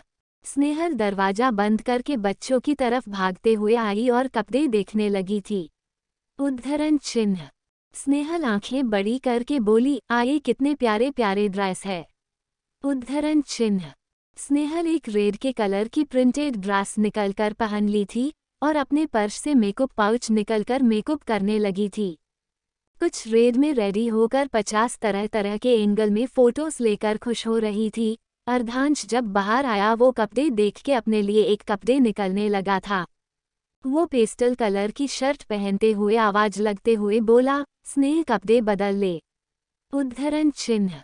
स्नेहल कहीं से कूद के अर्धांश के सामने आते हुए बोली, मैंने तो कर ली, कैसी लग रही हूँ। उद्धरण चिन्ह। अर्धांश प्यार से देख के मुस्कुराते हुए बोला, हेलो ब्यूटीफुल्ला। उद्धरण चिन्ह। स्नेहल शर्माते हुए बोली, ऐसे नहीं बोलो, पेट में गुदगुदी हो रही है। उद्धरण चिन्ह। अर्धांश सर चूमते हुए बोला, हमारा हक है आपकी तारीफ करना, क्यूट सी बेबी की तरह। उद्धरण चिन्ह। स्नेहल बटन बांट करते हुए बोली, भूख लग गई है, रेडी हो जाओ जल्दी जल्दी। उद्धरण चिन्ह। अर्धांश हाँ में सर हिलाया। कुछ देर में रेडी होकर दोनों एक दूसरे का हाथ पकड़ के बाहर निकल चुके थे। दोनों कई जगह घूमे, खाए पिए, अपने लिए कपड़े खरीदे, बहुत सारी मस्ती की। स्नेहल कभी कभी तो कुछ चीज़ें देखने में इतना मशगूल हो जाती कि वो अर्धांश का हाथ छोड़ देती थी। फिर कुछ देर में उसे याद आता तो वो खुद ही अर्धांश को ढूंढने लगती थी। उद्धरण चिन्ह। और अर्धांश दूर खड़ा होकर देखता रहता था। जब वो देखता कि स्नेहल उसको ढूंढ रही है तो परेशान करने में वो भी पीछे है हटता था। उद्धरण चिन्ह। वो देर रात तक होटल आए, दोनों चेंज किए और के दूर को गले लगा करके बातें करते हुए सो गए थे। उद्धरण चिन्ह। दूसरी तरफ अनुराधा जी एक भी मौका नहीं छोड़ रही थी डरने का। वो स्वर्ण जी को बार बार याद दिलाने की कोशिश कर रही थी, कभी भी उसके हाथ से सब कुछ छीन सकता है। उद्धरण चिन्ह। अनुराधा जी हर दिन आर्या से बात करती और आर्या भी दिल्ली की बातें फ़ोन करके बताया करता था, जो कभी उसने स्वर्ण जी से नहीं की थी। स्वर्णा जी बाहरी चेहरे से मुस्कुराते ही रहती थी, जैसे उन्हें कोई फर्क ही है पड़ता था। आर्या फ़ोन पर बोला, माँ सा आपको पता है भाभी माँ मेरा फ़ोन तो क्या मैसेज का भी जवाब नहीं दे रही है, कोई अपने प्यारे से बच्चे के साथ ऐसा करता है क्या। उद्धरण चिन्ह। अनुराधा जी हंसते हुए बोली, आप हमसे बात करें, अभी कुछ दिन के लिए अपनी भाभी माँ को छोड़ दे, स्वर्णा से बात करें आप। उद्धरण चिन्ह। आर्या ने कहा, माँ सा मॉम से तो हर दिन बात करता हूँ, अभी मुझे आपको पूरे दिन की बात बतानी है और पता है मैंने आपकी स्केच बनाई है। उद्धरण चिन्ह। अनुराधा जी म्यूट करके स्वर्णा जी से मुस्कुराते हुए बोली, अब आपका बेटा जी आपसे बात नहीं करना चाहता है, हम प्यार देकर आपके बेटे को छीन रहे हैं, क्या आपको तकलीफ हो रही है। कैसे मेरे बच्चे को माँ का प्यार नसीब होने नहीं दिया, काम से एक बार तो प्यार से मेरे बेटे के सर के ऊपर हाथ रख देती तो आज ये दिन नहीं देखना पड़ता। उद्धरण चिन्ह। स्वर्णा मुट्ठी काश के सर नीचे कर ली थी।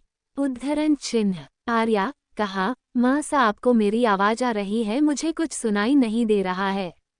उद्धरण चिन्ह। 220 सवाल आयुषी के। चैप्टर 220 सवाल आयुषी के। अर्धाश प्यार से देख के मुस्कुराते हुए बोला, हेलो ब्यूटीफुल्ला। उद्धरण चिन्ह। स्नेहल शर्माते हुए बोली, ऐसे नहीं बोलो, पेट में गुदगुदी हो रही है। उद्धरण चिन्ह। अर्धाश सर चूमते हुए बोला, हमारा हक है आपकी तारीफ करना, क्यूट सी बेबी की तरह। एक। स्नेहल बटन बांट करते हुए बोली, भूख लग गई है, रेडी हो जाओ जल्दी जल्दी। अर्धाश हाँ में सर हिलाया। कुछ देर में रेडी होकर दोनों एक दूसरे का हाथ पकड़ के बाहर निकल चुके थे। दोनों कई जगह घूमे, खाए पिए, अपने लिए कपड़े खरीदे, बहुत सारी मस्ती की। स्नेहल कभी कभी तो कुछ चीज देखने में इतना मशगूल हो जाती कि वो अर्धाश का हाथ छोड़ देती थी, फिर कुछ देर में उसे याद आता तो वो खुद ही अर्धाश को ढूंढने लगती थी। उद्धरण चिन्ह। और अर्धाश दूर खड़ा होकर देखता रहता था। जब वो देखता कि स्नेहल उसको थूद रही है तो परेशान करने में वो भी पीछे है, हटता था। उद्धरण चिन्ह। वो देर रात तक होटल आए, दोनों चेंज किए और केदार को गले लगा करके बातें करते हुए सो गए थे। दूसरी तरफ अनुराधा जी एक भी मौका नहीं छोड़ रही थी डरने का। वो स्वर्ण जी को बार बार याद दिलाने की कोशिश कर रही थी, कभी भी उसके हाथ से सब कुछ छीन सकता है। अनुराधा जी हर दिन आर्या से बात करती और आर्या भी दिल्ली की बातें फोन करके बताया करता था, जो कभी उसने स्वर्ण जी से नहीं की थी। स्वर्णा जी बाहरी चेहरे से मुस्कुराते ही रहती थी, जैसे उन्हें कोई फर्क ही है पड़ता था। आर्या फोन पर बोला, माँ सा आपको पता है भाभी, माँ मेरा फ़ोन तो क्या मैसेज का भी जवाब नहीं दे रही है। कोई अपने प्यारे से बच्चे के साथ ऐसा करता है क्या? अनुराधा जी हंसते हुए बोली, आप हमसे बात करें, अभी कुछ दिन के लिए अपनी भाभी माँ को छोड़ दे, स्वर्णा से बात करें आप। उद्धरण चिन्ह। आर्या ने कहा, माँ सा मॉम से तो हर दिन बात करता हूँ, अभी मुझे आपको पूरे दिन की बात बतानी है और पता है मैंने आपकी स्केच बनाई है। उद्धरण चिन्ह। अनुराधा जी म्यूट करके स्वर्णा जी से मुस्कुराते हुए बोली, अब आपका बेटा जी आपसे बात नहीं करना चाहता है, हम प्यार देकर आपके बेटे को छीन रहे हैं क्या? आपको तकलीफ हो रही है? कैसे मेरे बच्चे को माँ का प्यार नसीब होने नहीं दिया? काम से एक बार तो प्यार से मेरे बेटे के सर के ऊपर हाथ रख देती तो आज ये दिन नहीं देखना पड़ता। स्वर्णा मुट्ठी काश के सर नीचे कर ली थी। उद्धरण चिन्ह। आर्या कहा, माँ सा आपको मेरी आवाज आ रही है, मुझे कुछ सुनाई नहीं दे रहा है। तारांकन। स्नेहल कहीं से कूद के अर्धाश के सामने आते हुए बोली, मैंने तो कर ली, कैसी लग रही हूँ? उद्धरण चिन्ह। आर्या और अनुराधा जी फोन पर बात कर रहे थे। आर्या ने कहा, माँ सा आपको मेरी आवाज आ रही है, मुझे कुछ सुनाई नहीं दे रहा है। उद्धरण चिन्ह। अनुराधा जी म्यूट से हटा के बोला, हाँ बेटा जी हम सुन रहे हैं, वो आपकी माँ कुछ कह रही थी, वही सुन रहे थे। वैसे हमारा स्केच कैसा बनाया है आपने? हम उसे अपने कमरे में लगाएंगे जल्दी से, आज के दिन के बारे में भी। उद्धरण चिन्ह। स्वर्णा जी वहां से उठकर चली गई थी। अनुराधा जी उन्हें जाते हुए देखी और अपने आंखें घुमा के आर्या से बात करने लगी थी। उद्धरण चिन्ह। घंटे से ऊपर हो गया था दोनों को बात करते हुए, पर दोनों का मन नहीं भर रहा था। उद्धरण चिन्ह। आर्या वीडियो कॉल पर बातें करे हुए खाना भी खा लिया था। काफी देर बात करने के बाद दोनों ने फोन रख दिया था। रात में खाना खाने के बाद अनुराधा जी एक कटोरी ले कर आयुषी के कमरे में गई। आयुषी एकांश से बात कर अनुराधा जी को आया देख के आयुषी फोन रख के बोली, बड़ी माँ आइए न। उद्धरण चिन्ह। अनुराधा जी उसके पास आते हुए बोली, ये लेप चेहरे पर लगा ले, शादी के दिन पास आ रहे हैं, चेहरे पर नखर रहना चाहिए न, ये घरेलू फेसियल है, यहाँ बैठो हम लगा देते हैं। उद्धरण चिन्ह। आयुषी खुशी खुशी लेप लगवाने लगी थी। आयुषी अनुराधा जी का हाथ पकड़ के चूम के बोली, आप ना बहुत स्वीट हो, हम एक बात पूछे। उद्धरण चिन्ह। अनुराधा जी हो में सर हिला दी थी। आयुषी आंखों में देखते हुए बोली, अगर आप मेरी माँ के जगह पर होती तो क्या फैसला लेती मेरे लिए। उद्धरण चिन्ह। अनुराधा जी गले लगा के कहा, लड़ो अभी भी। आपका फैसला आपकी माँ ने नहीं अर्धाश ने लिया है।